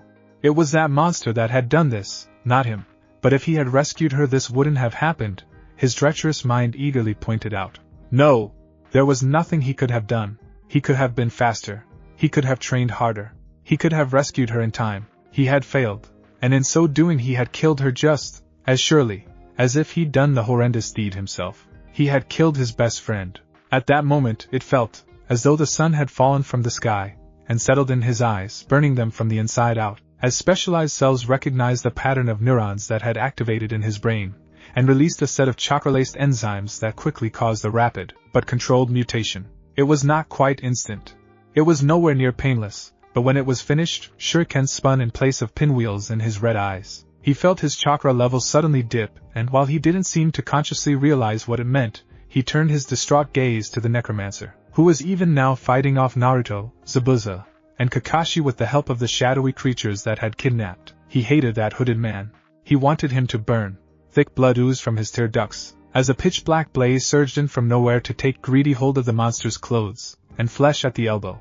Then, his chakra reserves dwindled to the point where he was only barely alive. His advanced Sharingan shut off, and he collapsed to the ground, unconscious. The necromancer howled with wordless, animalistic rage, as he shook his arm, but only caused the fire to spread. Seeming to instinctively grasp the ridiculously dangerous nature of this particular flame, rather than try to pat it out, he simply reached to his shoulder, and tore all the flesh from the bones of his arms before casting it aside to burn. Kakashi was shocked, then horrified, as the foul being before them demonstrated that, even without muscles to control them, the bones were every bit as mobile as they were before, and the tips of the fingers had been carefully filed into razors. Whatever Sasuke had done, it seemed, had only increased the level of threat their opponent posed. Not that it gave Naruto any pause, Kakashi noted, as the shadow things had temporarily frozen at what their master had done, just the same as the Jounin had, which had left Naruto with the opening to begin a chant. Let the harsh, unyielding exposure of the sun's light sear you to your very core. Solar flare. Kakashi didn't know what the chant meant, but could divine enough that he knew enough to cover his eyes when the pure white orb dropped in through the ceiling. Even then, the flash was nearly blinding. When he opened them, the shadow things were writhing on the ground, as they slowly dissolved into white ash, and the necromancer was smoking heavily, as he staggered back a step, then snarled, as he regained his balance, and his cloak began disintegrating, starting with the hood dropping off, and to the floor. Somehow, Kakashi was still surprised. In spite of everything, that everything from the upper lip up had been carefully peeled off to expose the skull beneath. One eye socket held an actual eye, while the other held a dull, faceted chunk of obsidian, softly glowing with an eerie intensity, and the top of the skull was carved with runes, and trigrams, and pentagrams that made Kakashi's eyes water to look at. The rest of the cloak dissolved, revealing a disgusting patchwork abomination of man, beasts, and horrors Kakashi had no name for. Then the creature surged, at a much greater speed than ever before, and buried his skeletal claw of a hand in Naruto's chest. "Little fool," the thing started calmly. "Do you take me for a simple servitor undead? Some peddler whose stock in trade is bones and flesh? I am not just necromancer, I am lich. Such a simple spell is of no true danger to me. I have existed in this place for 1,000 years, and here I shall remain for thousands more. Even gods would hesitate to challenge me." It twisted the claw, prompting a pained gasp from Naruto before continuing. "It seems that you were not so smart after all." The last thing Naruto sensed before the blackness set in was the lich's hideous, arrogant smirk. He was wet. Obviously, this wasn't heaven then. He'd always envisioned it as a much drier place, hell too for that matter. Clear that wherever he was, it probably wasn't heaven or hell. Naruto stood, and took a look around the area. A sewer. That was great. He paused, as he noted that he seemed to be in the narrowing of a wide bottleneck, and slowly turned, somehow knowing he wasn't going to like what he was about to see. He was right. "You're a demon," he recognized, after a moment of staring at the ridiculously huge woodland creature. It snarled at him. "Remove the seal." It growled at him, and Naruto arched an eyebrow. "How about not? Obviously, wherever I am I'm either dead, or about to die, and the last thing I want to do in that case is remove a seal that is quite obviously keeping a really freaking big demon locked up. Bad karma, don't you know? Instead, I think I'll just sit here, and ignore you while I wait for something to happen." The demon howled in rage, and thrashed at the bars of its cage, as Naruto turned around, and sat back down in the water. The thing would get no satisfaction from him. If you remove the seal it somehow managed to growl seductively. "Then you don't have to die." Naruto's back went ramrod straight. Then he slowly stood up, and turned. "Now I'm listening. With the seal gone, I can heal you." The demon crooned. Naruto considered for a long moment before shaking his head. "I don't buy this. It's too coincidental. I just take a mortal wound, and suddenly I'm here, bartering for my life with a demon? Something doesn't fit. How did I get here in the first place? I didn't plan it, and sealed up. As you are, I doubt you could bring me to wherever this is." "You didn't go anywhere, runt." The demon growled, obviously eager to move things along. "We're inside of you. This is all a mental manifestation of the seal carved into your flesh." The demon suddenly seemed to realize that in its hurry to persuade the blonde, it might have said just a bit too much. "We're both inside me. A seal carved into my flesh," Naruto said, slowly working that tidbit out for himself. "Oh, well then releasing you is obviously an even worse idea than I thought. Cursed, moronic, hairless ape. If you do not remove that seal, we will both die. Sucks to be you, doesn't it?" Naruto said, idly picking his nose. "Still no way I'm letting you out. Not for just a quick heal up, and run off to die again immediately." The fox's eyes narrowed, as it calmed, settling down on its haunches. It knew the signs of a bargain beginning. Making deals was something all demons did. "And now I'm the one listening, monkey. But be swift, our time draws short." "Ha! You won't trick me, demon. If this is my mind then I am in absolute control of everything within it, save for you, and the seal containing you." To prove it, he did absolutely nothing, and the water shifted into a stone floor with a comfortable armchair behind him, as he sat down. "Even time. If I make an error in dealing with you, it won't be because I missed something out of haste. I fully intend to take as long as necessary." The demon grunted, reluctantly and mildly impressed. "First off, I would be a fool to simply release you immediately. However, on examination it seems that your sensory perception is sealed within the confines of your cage. I will remove a very small portion of the seal, enough that our perceptions will mingle. You will, if you wish, see what I see, hear what I hear, smell, feel, taste. You will be able to savor my every kill, as though they were your own rather than simply glare at the walls, and wonder, occasionally, if you can still remember what it is like to end a life." "Not enough." It barked in denial. "Not anywhere near enough. You believe your puny monkey senses can in any way match up to my own. Oh, I see. But I'm afraid there's little I can do to advance my own body. However you can." There was a long pause, followed by a wheezing series of noises, and barks that Naruto slowly realized was laughter. "You selfish, mercenary, sneaky little monkey." It said in tones of very mild amusement and admiration. "Give first thought to your own safety, and then directly second to how to bleed everything you can from me. How very fiendish. and to think I had worried about what the character of my host might turn out to be. I will try. But quite seriously, if you are unsatisfied with my senses, then why not simply advance them to a degree that both of us can be comfortable with, or at least accept? The demon fox grunted in amusement again, and the bickering continued. We will of course require a physical contract. Oh? You do not trust me to keep my word? I do not trust you in the slightest, demon. Naruto agreed amiably. I have read accounts of deals with your kind gone awry, and I shall take no chances. The demon chuckled again and, with a mild extension of will, formed a scroll in between them. Naruto arched an eyebrow. Ha ha. Most amusing. A real one, if you please. The fox snorted in amusement again, and this time a great surge of blood-stained chakra lifted up, and out of itself, and coalesced into a crimson scroll, thrumming with power, and a sense of reality that the fake simply had not.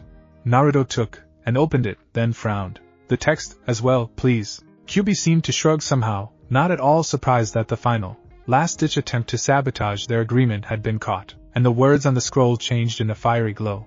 Much better. Naruto mumbled, as he began rapidly, but thoroughly reading through the contract, making sure that the demon hadn't slipped anything extra in, or worse, removed anything.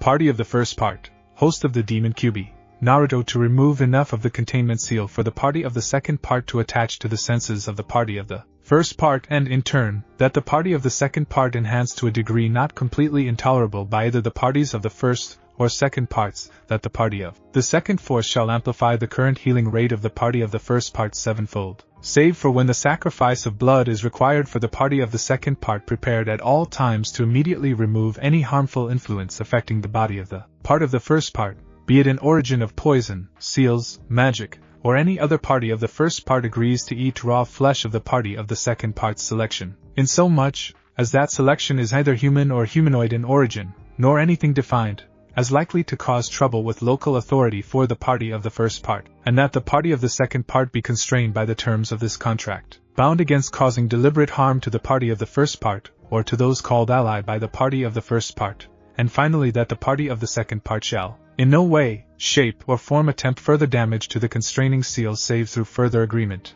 and contract between the parties of the first and second parts, without trickery or fabrications of any sort. You've missed your calling, monkey. Not a shinobi, or a mage. You should have become a lawyer, perhaps, but then I'd almost certainly end in your domains no matter what I did, eh? He quickly slashed open one hand with his athame before spreading it over the palm of the other, and leaving a careful handprint on the scroll, right next to Kyubi's own spiritual signature.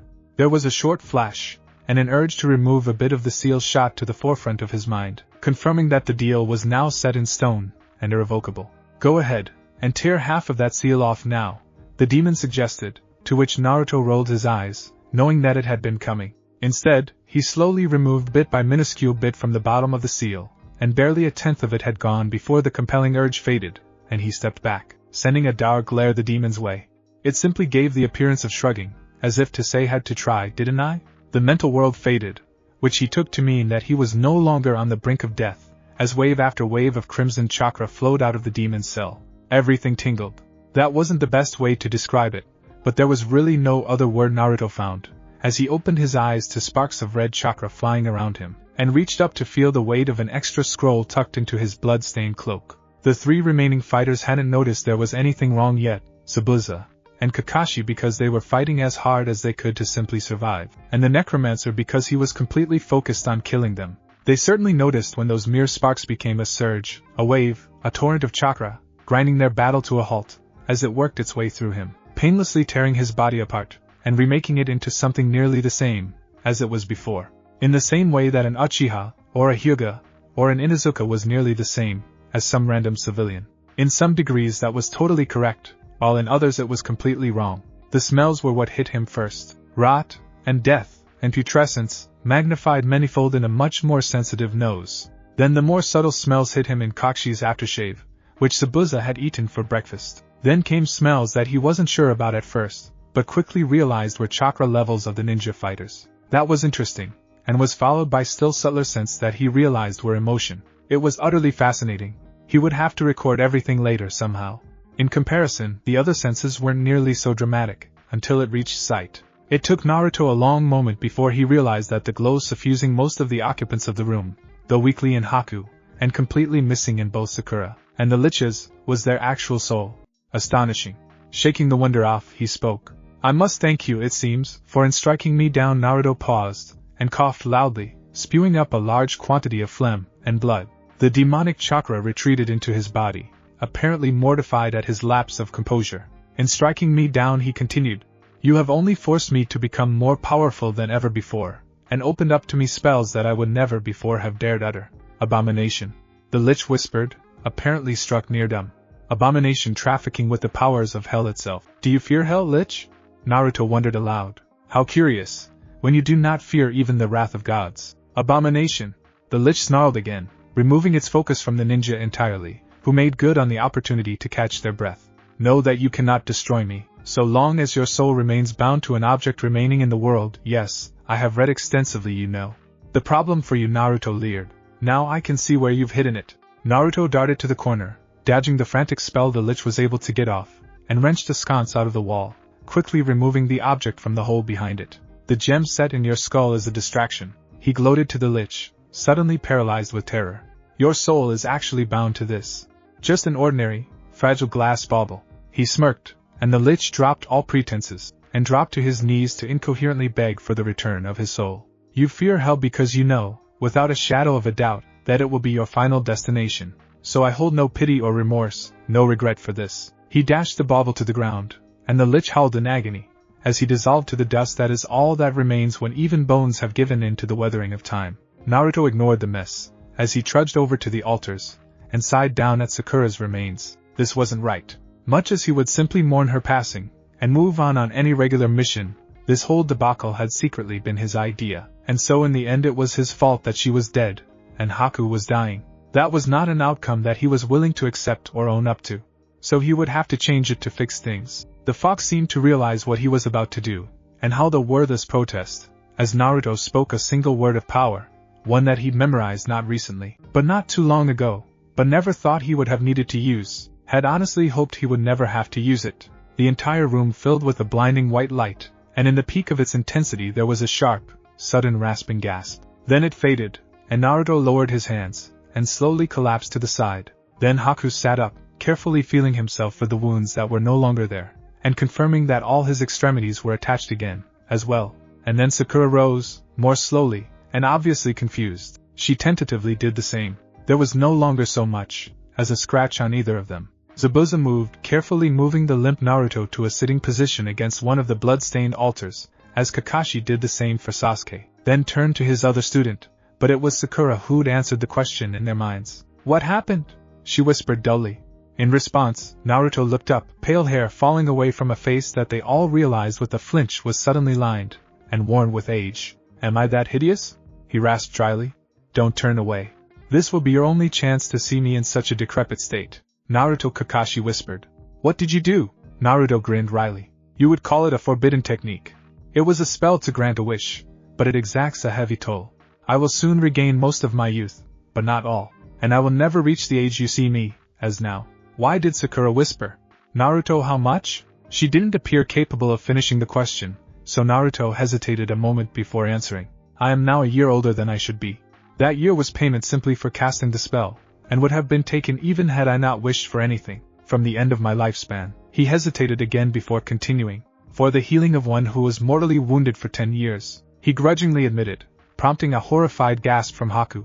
10 years. The average shinobi lifespan was 40 to be sure, and only because of those rare few who survived to old age, but to sacrifice 10 years. But in their shock, they had missed something that only Sakura caught. Naruto, that was Haku. How much was it for? Naruto looked away, having hoped that particular question wouldn't have come up. To resurrect one already dead, he said grudgingly, and slowly, hoping that someone would change their mind about wanting that knowledge. The cost 30 years, he finally admitted, and continued, as well as the 10 years for healing them of those mortal wounds. There were several long moments of horrified silence before Sakura collapsed forward into him, sobbing silently and heavily. 51 years. Kakashi turned his head to the side, to disguise the tears flowing freely from his own good eye, and shamefully admitted that even were the options available to him, he would not have been able to sacrifice so much as 10 years of his own life, to save Obito. To die in battle, suddenly, and without much in the way of warning, was a commonplace thing, which happened with almost depressing regularity. To know your life was cut short though, and to feel the end of your days draw inexorably closer with every breath you took. That was a far more terrifying fate. The oldest ninja Kakashi knew of was Sarutobi himself, who was in his mid-70s, and didn't expect to see too many more years. Say 80 then. -50 -12 no, 13 for that extra year. It's alright, don't cry, Naruto said, plainly having no experience whatsoever in comforting women. In 17 years I can do many things. It was obviously the wrong thing to say, as her sobs only redoubled in intensity, and Kakashi could hear her fists tightening in the fabric of his cloak. After the whole incident had drawn to a close, Naruto had started to begin feeling vaguely guilty again. And this time it wasn't just vaguely his fault, but a solid sense of blame that landed squarely and unequivocally upon his own shoulders. He hadn't lied at all about the cost the wish spell had extracted. They would have detected that immediately. It was just that he might have deliberately only said just barely enough that they had drawn a completely incorrect conclusion. A little bit of deception was much harder to detect when composed completely and totally of the truth, just with bits left out. And then, just maybe, he might have totally destroyed what composure they had remaining with an interesting little fact that, while it was actually completely off topic, sounded like it was important to the current subject matter, and it had even been the truth with everything he'd done so far. He couldn't even begin to imagine where he'd be 17 years from now. But he knew where he wouldn't be, which was a coffin. Unless, of course, he ended up having a less than amiable meeting with a vampire at some point in which he somehow failed to come out on top. But back to the matter at hand, he may well have led the others to believe that the price extracted was going to be every bit as debilitating to him as it would have been to any of them, when the truth of the matter was that in the long run, it was only a minor dip that would soon be corrected. There were all sorts of counteracting agents, the fox, who he'd had to berate and remind to look at the damn contract again when it had refused to shut up. The healing factor he'd had, which was now greatly amplified, would be aiding in his lifespan, as well, if only through combating the illnesses and day-to-day things that took a toll on one's body. Then, there was the simple fact of his using magic regularly, which extended one's lifespan on its own, even completely ignoring the many magical rituals and spells designed specifically to extend the mage's lifespan. Technically, the only thing he'd lost permanently was the 1 year he'd used to invoke the spell, and even that could be disguised. Though he probably wouldn't, it was just too neat not being the shortest human around, for once the difference only an inch or so made, as well as the whole being caught in deception thing, of course. Now if only he could just find a way to make Sakura stop bursting out into tears every time she happened to glance his way, everything would be pretty much perfect. In the meantime, pretty much everyone else had their own problems, as well. Sasuke, for instance, simply couldn't get the Manjikyu to manifest again no matter what he did, or how he screwed up his face, and concentrated on setting something on fire. It just didn't work. After a while, he had simply given up in disgust, and began rationalizing his failure with the limited information available to him, as nobody was going to talk about what had gone down in that hooded freak's house. Obviously, Sakura hadn't actually died, he thought, carefully repressing the image of the state she'd been in, where it wasn't possible for her to have still been alive. She just looked dead, and while it was convincing enough for a brief activation, the Manjikyu itself had somehow caught on to having been tricked, obviously, and completely ignoring that he was thinking of his eyes, as though they were independent from the rest of his body. Zabuza and Kakashi were both lost in thought over what had happened, but while Kakashi was distracted by writing up a heavily edited report to be left at the drop zone, blaming the disappearances on a pack of rabid alligators, Zabuza was planning a question and answer session the moment Naruto could be caught alone. While the new Chunin was more than aware of the propensity for Konoha to believe in the redemption of what they loosely termed the bad guys, this was just ridiculous. That spell went against the grain of everything Zabuza had learned about the blonde runt,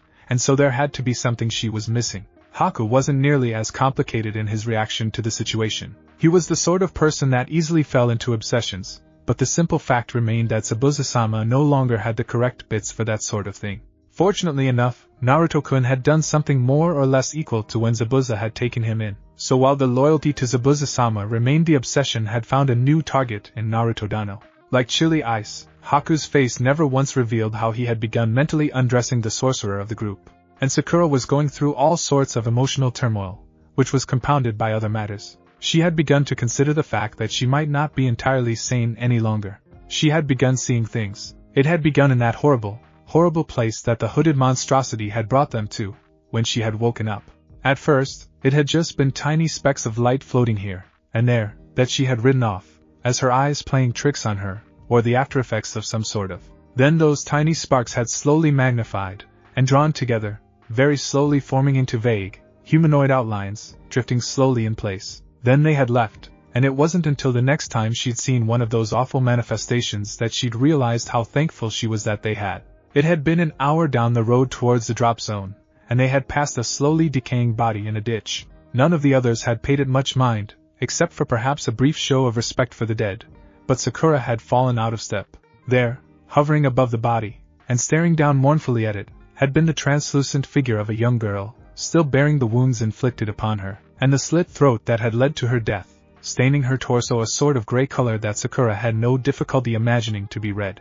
Then she glanced up, and their gazes locked. It couldn't have been too long, but it had seemed to be hours that they had stood there, just staring at each other, before the apparition had lifted a single hand, and begun to slowly, ever so slowly, drift forward, and down towards Sakura, who had been paralyzed for some reason, not out of fear, but some unfamiliar sense of sorrow that locked her limbs in place, and stilled her tongue. The girl was mere inches away when Kakashi had called back to her. It had seemed to break the spell, and Sakura had quickly turned to catch up with the group, steadfastly ignoring the uncanny sense of longing, and the ghostly eyes burning into her back. They had passed two more, a man that had been more of a pincushion, filled with badly made arrows, and another that seemed to have died of exposure during a rainstorm. She did her best to ignore them, and in turn they didn't even acknowledge the passing shinobi, but still, even seeing such a thing, it left her doubting herself a little more every time. God of Death was actually a pretty boring job. Certainly, every other decade or so some moron was both knowledgeable, and desperate enough to trade in their soul for some sort of favor or other, which was an offer usually complied with less for the payment offered, and more just to break up the monotony. But aside from that, it was pretty dead. Just overseeing people move into his jurisdiction. As such, someone effectively sticking around for only a few minutes, then deciding to turn around and go right back was a pretty big deal. It wasn't like it had never happened before. It was actually a pretty regular thing if one took into account those cultists that would pop in for a second or two anywhere, between a dozen and hundreds of times before finally staying. But this was more of an unplanned resurrection on the living impaired half of the equation, and the Shinigami kept track of who was scheduled for those well in advance, and none of the names currently on that short list were girls, which meant one of two things. Either some other god was mucking around in his notes and schedules for their own amusement, always a possibility, and if that was the case it was most likely one of the ones associated with chaos, trickery, or simple mischief, though you could never really be sure what some deities would do to pass the time, or there had been some sort of vast but subtle shift in the mortal world that had thrown off everything. The Shinigami almost found itself hoping for the second. Certainly there would be nobody to punish if that was the case, as gods were pretty limited when it came to mortal affairs, but it would make things interesting, for at least a little while. That alone would make up for all the effort he would have to go to correct his schedules. Sakura snapped awake, and inhaled breath to scream in the same moment, as she saw what was directly above her before she clamped down on the urge, and bit her tongue. It would have gotten the whole camp's attention, and what would she have said then? Sorry, but it turns out this dead girl followed me here. No, I'm not crazy, you just can't see her. That would go over well. Go away. She hissed at the specter, who cocked her head to the side in curiosity. See, the dead girl replied, voice somehow seeming dusty from disuse, and echoing like the word had been whispered up from the bottom of a well. Yes, I can see you. Why did you follow me? I don't want. It followed because you can see it, Naruto said from nearby, as he slowly sat up from his own bedroll. I thought I sensed an undead following us. Fortunately, this one doesn't seem hostile, or you wouldn't be the only one who could see it. But why can I see her? Sakura whispered, glancing at the others to see if anyone else was awake. Nobody was, and she couldn't quite make up her mind to be upset or relieved by that fact. Sakura, for a short time you were dead. You can't have expected that there would be no side effects from that. You should be thankful that they are so limited. The wish spell is capricious at times. You could have found yourself alive, and with your body wounds healed, but with your flesh still dead, and slowly rotting off the bone. It wasn't likely, but there's always the possibility that whatever interprets the wish will decide to make things go horribly wrong for all parties involved. Another reason it is usually a forbidden technique, but we got off lucky. Lucky? Sakura mouthed soundlessly, once more reminded of the sacrifice that, don't fall apart on me. Naruto barked, shocking her back to reality, as he grumbled about something under his breath. Your elemental affinity is another thing to consider. Earth what? Shut up, and let me explain, he growled, cowing Sakura back into silence. Now you're thinking of earth only in the sense of the element itself. The ground beneath your feet, the elemental you use. You fail to realize that there is a spiritual element to it, as well. It isn't your fault. I don't think even Kakashi knows or cares about such things, but stop to think about it. When we die, our bodies are interred in the earth if we're lucky, he admitted. Then, from the earth grows the plants that we either eat ourselves or feed to animals which are slaughtered to serve as our food. We are nourished by the earth, and then our bodies return to the earth, to be used to grow and nourish new life. In this sense, of the 5 main elements shinobi use, earth is the one most attuned to death and rebirth. Sakura's eyes widened as she considered the logic of that argument. I must say that I'm curious to see what will happen the next time you open yourself to your element. The dead girl, seeming irritated at being ignored, floated in between them, and loomed up into Sakura's face, as if to say, pay attention to me. Naruto frowned, and his eyes crossed, not quite able to focus on her. What is it doing? He asked calmly. You can't see? I wouldn't have asked if I could, he confirmed.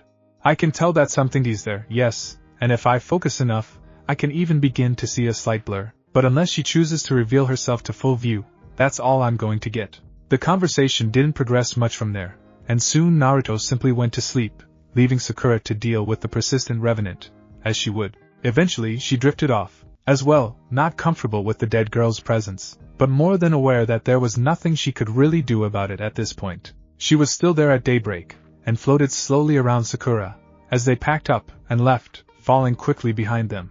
Sakura had no doubt, though, that she would catch up. The dead did not tire. The reports they wrote for the Hokage were much more detailed and complete, and still left the old man shaking his head in wonder.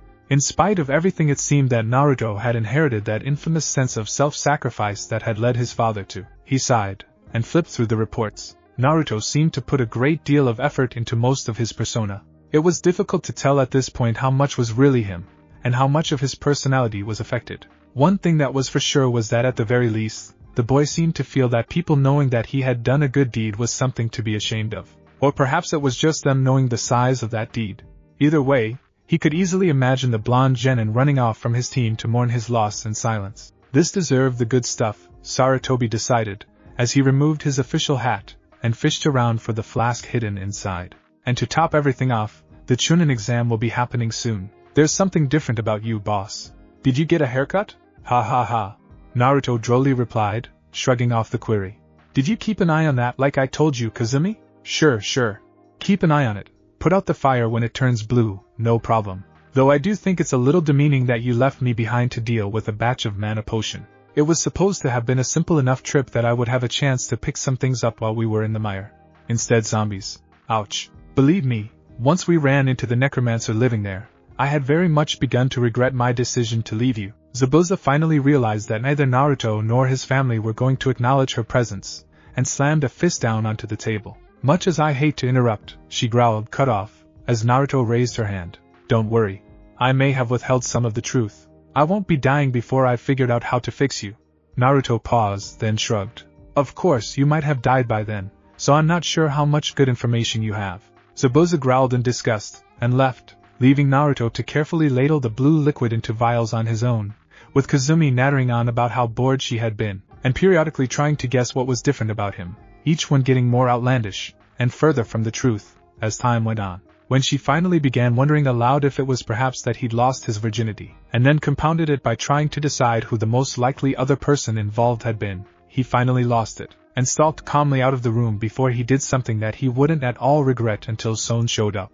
In the end, Naruto had to go through every herbalist and greengrocer in Konoha's markets to pick up some of the components he'd missed the chance to collect. They were expensive, as the shopkeepers had no compunction against charging him hand over fist, and any attempt at haggling simply ended in him being turned out empty-handed, and it took a lot of time. For once, he only barely beat Kakashi to the meeting place. Also for once, Kakashi had a legitimate reason for his tardiness, in the 3 forms for the Chunin exam coming up.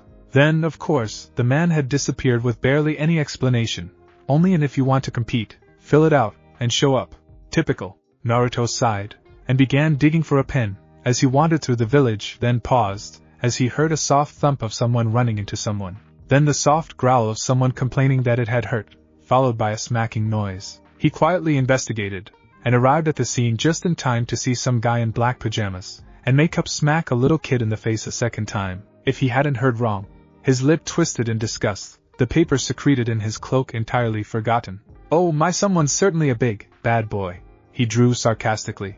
Beating up some runt that's a real test of your ninja skills. Going to steal her lunch money next? The unfamiliar nun snarled, and dropped the girl, who scampered out of the way quickly. I hate runts who don't know their place. And it looks like another one just popped out of the woodworks, he growled, removing a large, cigar-shaped package from his back. I'm gonna. Naruto interrupted him with a blast of lightning to the face, followed by a brief cone of flame that engulfed the entire street, then walked up, and crotch-stomped him a few times for good measure. The Kyuubi took all sorts of delight in every moment of it. You know, for ninjas? A lot of real morons, he said aloud, before kicking the groaning nun in the jaw. Save the speeches for after the battle. Moron. He turned around, and walked away. A couple of streets down, he paused, and looked back, to where the brat from before was unsuccessfully hiding behind a light post. You're not fooling anyone, you know. Go away.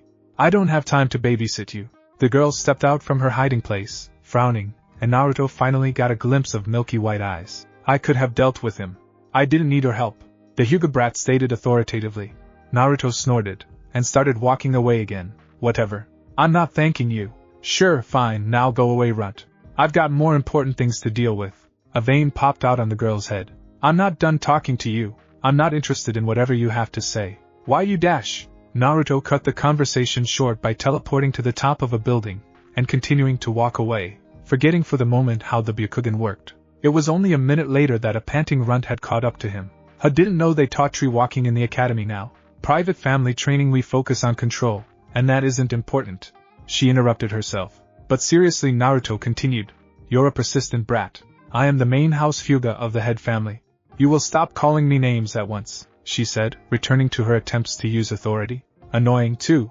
Don't you have some dolls to play with, runt? I kill you! She howled, pushed beyond reason, as she rushed to the attack. After a long moment, Naruto sighed, as he lifted his arm, where the brat had clamped on with both arms and legs, and was feverishly gnawing in an attempt to chew through his cloak, and sink her fangs into the soft flesh beneath. Not happening, but she didn't seem to intend to give up any time soon. Look, brat, he decided after another fruitless minute had gone by. If I buy you a toy, or some candy, or something, will you go home? Woe be, she replied, not bothering to release any part of her death grip. Shortly afterwards, with a rainbow-flavored lollipop larger than her head, Hanabi walked calmly, and back into the Hyuga mansion. And how was your day? Hanabi-sama asked Niji, who had been pressed into doorman duties for the day, in a monotone. I had fun, she chirped. I met a nice boy, Niji Nizan. He saved me from a bully, and we played together, and he bought me candy. That's very nice, Hanabi-sama. Niji replied, still monotone. And he has cute whisker marks on his. I will kill you, and desecrate your grave. Niji howled in a torrent of pain, anguish, and rage towards the main house. What was that? Nothing at all, Hanabi-sama. Where the hell is Kankuro? Temari growled, as she polished her fan for the third time in an hour. I only sent him to get some milk. What could he possibly have done? The sliding door slammed open, and a heavily singed and smoking Kankuro limped in, slamming a quart of milk onto the table in front of Temari, as the entire team from Suna stared. Nobody say a fucking word. The puppeteer snarled, before turning and hobbling to the shower. You couldn't take 2 steps in the Uchiha district without having to walk through a ghost. It was no wonder, Sakura reflected, that Sasuke was so cold and driven, given that he spent the vast majority of his time there. She tried to wander through and find him, but it had only been a matter of minutes at best before the sheer, palpable magnitude of death that had occurred here had gotten to her, and she'd had to stagger right back out and clutch desperately at a street lamp until she'd caught her breath. So much for that idea. It seemed she wouldn't be getting Sasuke's input on the upcoming exam after all. She briefly considered trying to hunt Naruto down, then reconsidered after recalling the 2 or 3 times that she'd tried before. No, if Naruto wanted to be alone, there was no way she would be able to find him. In similar manner, Kakashi was also struck off that list, and she'd never been particularly close to either Zabuza or Haku. That left only one person. No time to train today, kid. I've got stuff to do. Take a day off. Wait. I need to talk to someone. Anko didn't look particularly impressed at the announcement, but at the very least she hadn't left yet. Kakashi-sensei, today, he's offered us the chance to participate in the Chunin exams. I'm sure that Naruto and Sasuke won't think twice about entering. But Sakura trailed off, not sure what else to say, or how to say it. But you're not confident that you're capable of taking that exam yet. Anko finished for her. Can't say I blame you. It's been barely a few months since you made genin? Most take a lot longer than that to actually be ready. And even then, there's a really high death rate. I guess by your face that Kakashi didn't drop that little tidbit on you. He hadn't, and Sakura was even less confident now. I'm not sure that I'm ready yet to kill. Anko snorted, then let loose a howl of laughter. Ah, that's rich. Not I don't want to die, but I don't want to have to kill. Gotta say though, that you've picked the wrong profession. Even if you dropped my training right now, went into the medic program, and never left Konoha's walls again, you'd still have to kill someone, somewhere down the line. There are times when someone's beyond all hope, and that's the last mercy available. Sakura's head drooped a little, humiliated, but it wasn't like she could really explain her reasoning, or go too deep into her sudden shyness of death. It's not like it's exactly an uncommon problem though, Anko admitted. Just wasn't expecting something like that to set in for a while yet. Something happened on your last mission, didn't it? No, don't tell me. That's personal stuff, and I don't want to hear about it. Fact remains though, as a ninja, you're going to be ordered to kill someone sooner or later. You're just going to have to deal with that, because there's no escaping it. As for when your orders don't involve assassination. Anko paused, then shrugged. You'll just have to figure that out on your own. But one thing you should keep in mind is that lots of ninjas are kia. It was usually at the hands of someone that they'd fought before, but not finished off. Think about that. Anko was silent for a very long moment before she drew a scroll out from somewhere, and tossed it idly to Sakura. I don't really think you're quite ready for this, but I'm not going to be available for training for the next month or so I might as well pass this along now, and see what you make of it. It's an application of the summoning technique. Suggest you pick up something with long, loose sleeves for it. In spite of not synchronizing their watches, Team 7 showed up at pretty much exactly the same time, with two birds perched on Naruto's shoulders. Are those? Sakura got out, pointing vaguely at the birds, but not able to quite complete the question. Naruto shrugged. They just refused to stay behind, he said.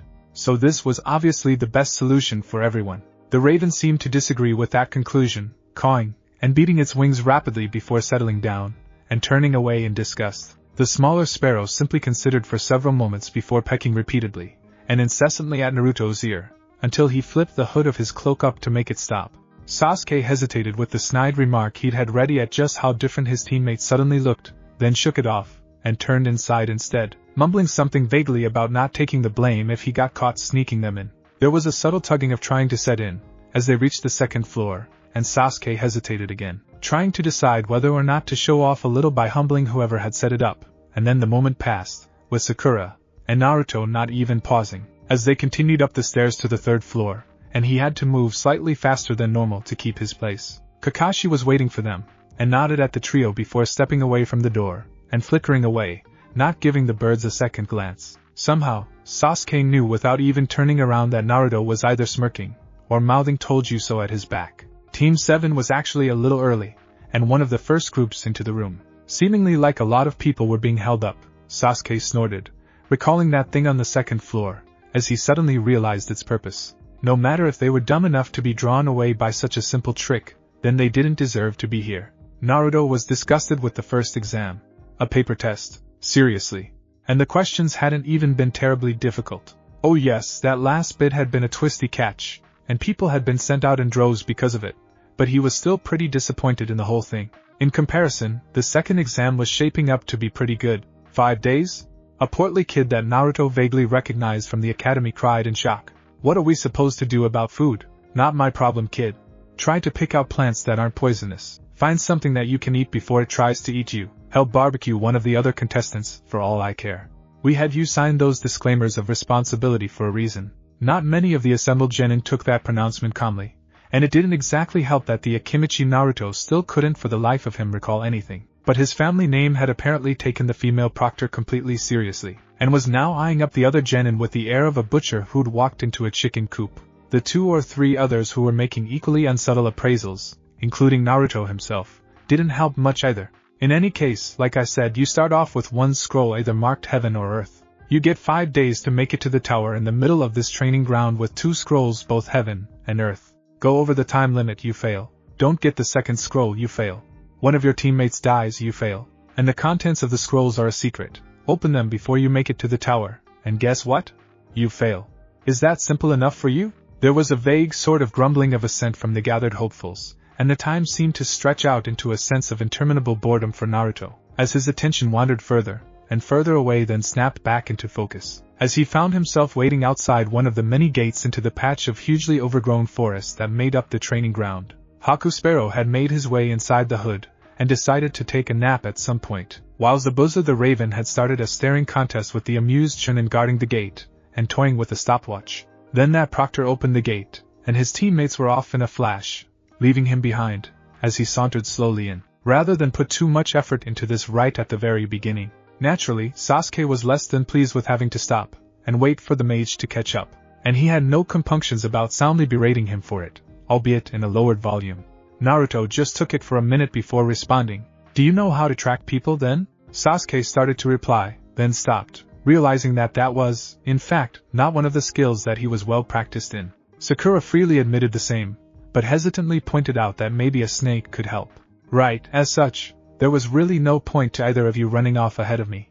Wait here 5 minutes. Naruto tugged his crystal ball out of his cloak, and mumbled something under his breath before wandering off. Sure enough, 5 minutes later he was back, scroll in hand, and blindfolded, and tied up a genin from that new sound village underneath one arm. Well, that was anticlimactic, Sakura admitted.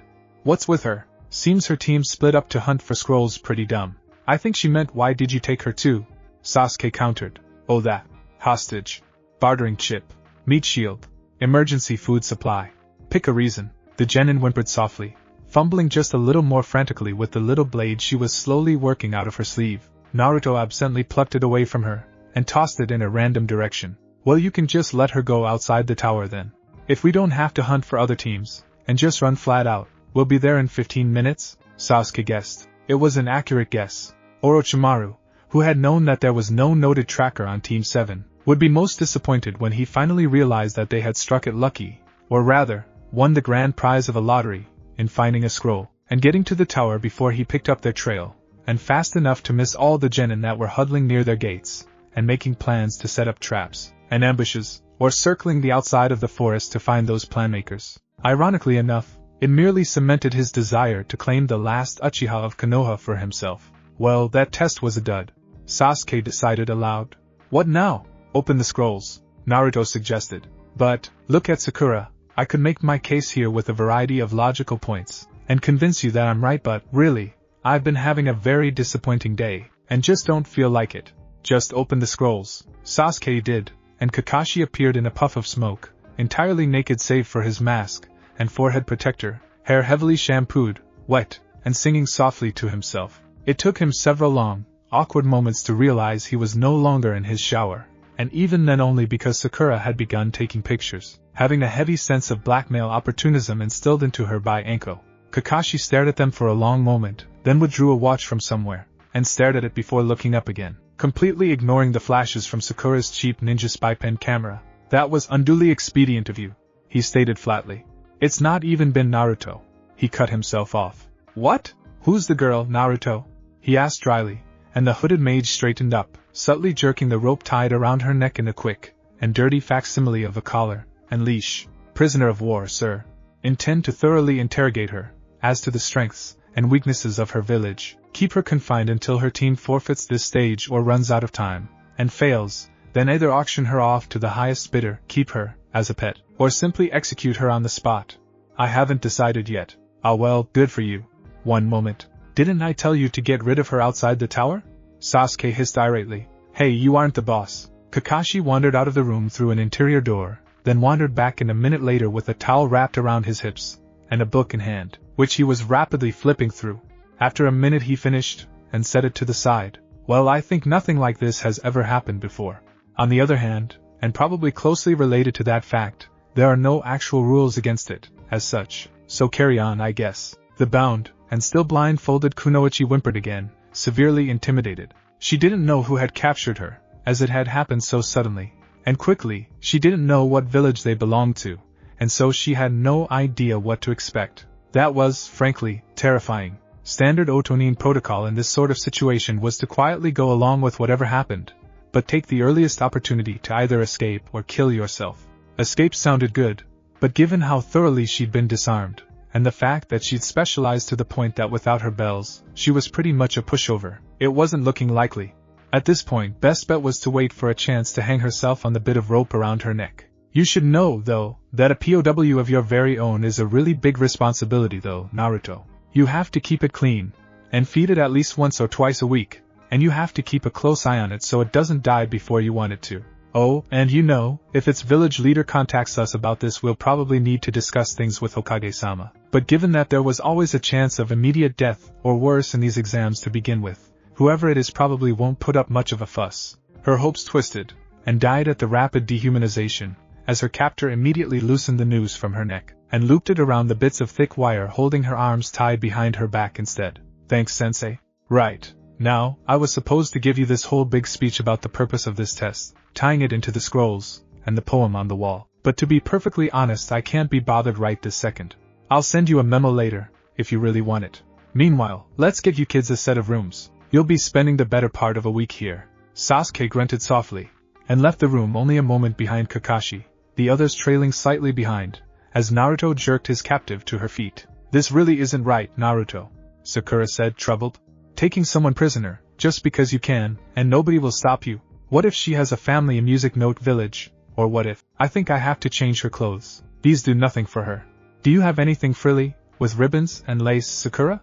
Naruto asked, innocently. Oh, yes, and we should really do something about those split ends. We'll make a day of it, and make over no. Bad Naruto.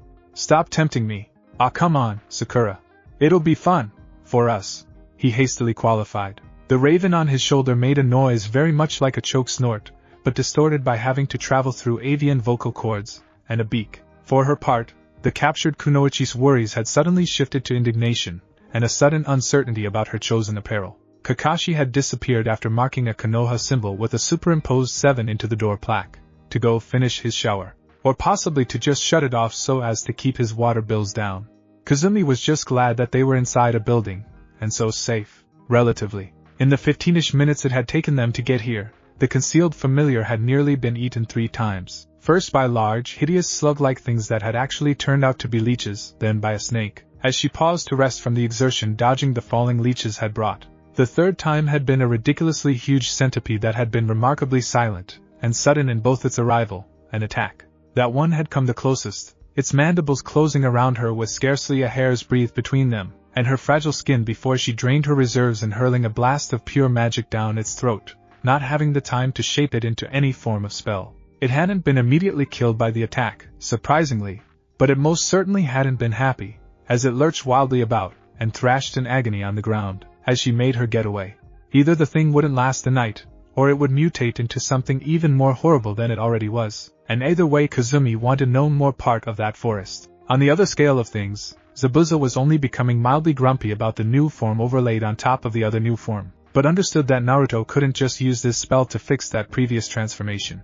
In the same vague sense that he'd understood once that it wasn't a terribly good idea to think too much about where Haku's gaze tended to linger in the bathhouses. In short, Zabuza just grumpily accepted matters when Naruto had said it wouldn't work, as what had happened on the bridge was permanent, and this was only temporary, with a definite end and reversal point. Haku, in comparison, had settled into his temporary birdhood all too easily, and happily, taking every opportunity to chirp happily at pretty much everyone and everything. The elder boy on the Suna team had seemed quite aggrieved at it, amplified no doubt by the obvious boiling rage that crossed his face every time his gaze passed over Naruto. The mage made certain to flaunt his presence in his face, as often as possible. It was 2 days after their arrival, while Naruto was off teasing and messing with the head of that Sunanin, that it happened. Sasuke came up short just a step into their temporary domicile, Sakura's idle chatter shutting off, as he raised one hand. Someone's here, he mumbled, eyes darting rapidly through the room, changing to the red hue of the Sharingan with a flicker.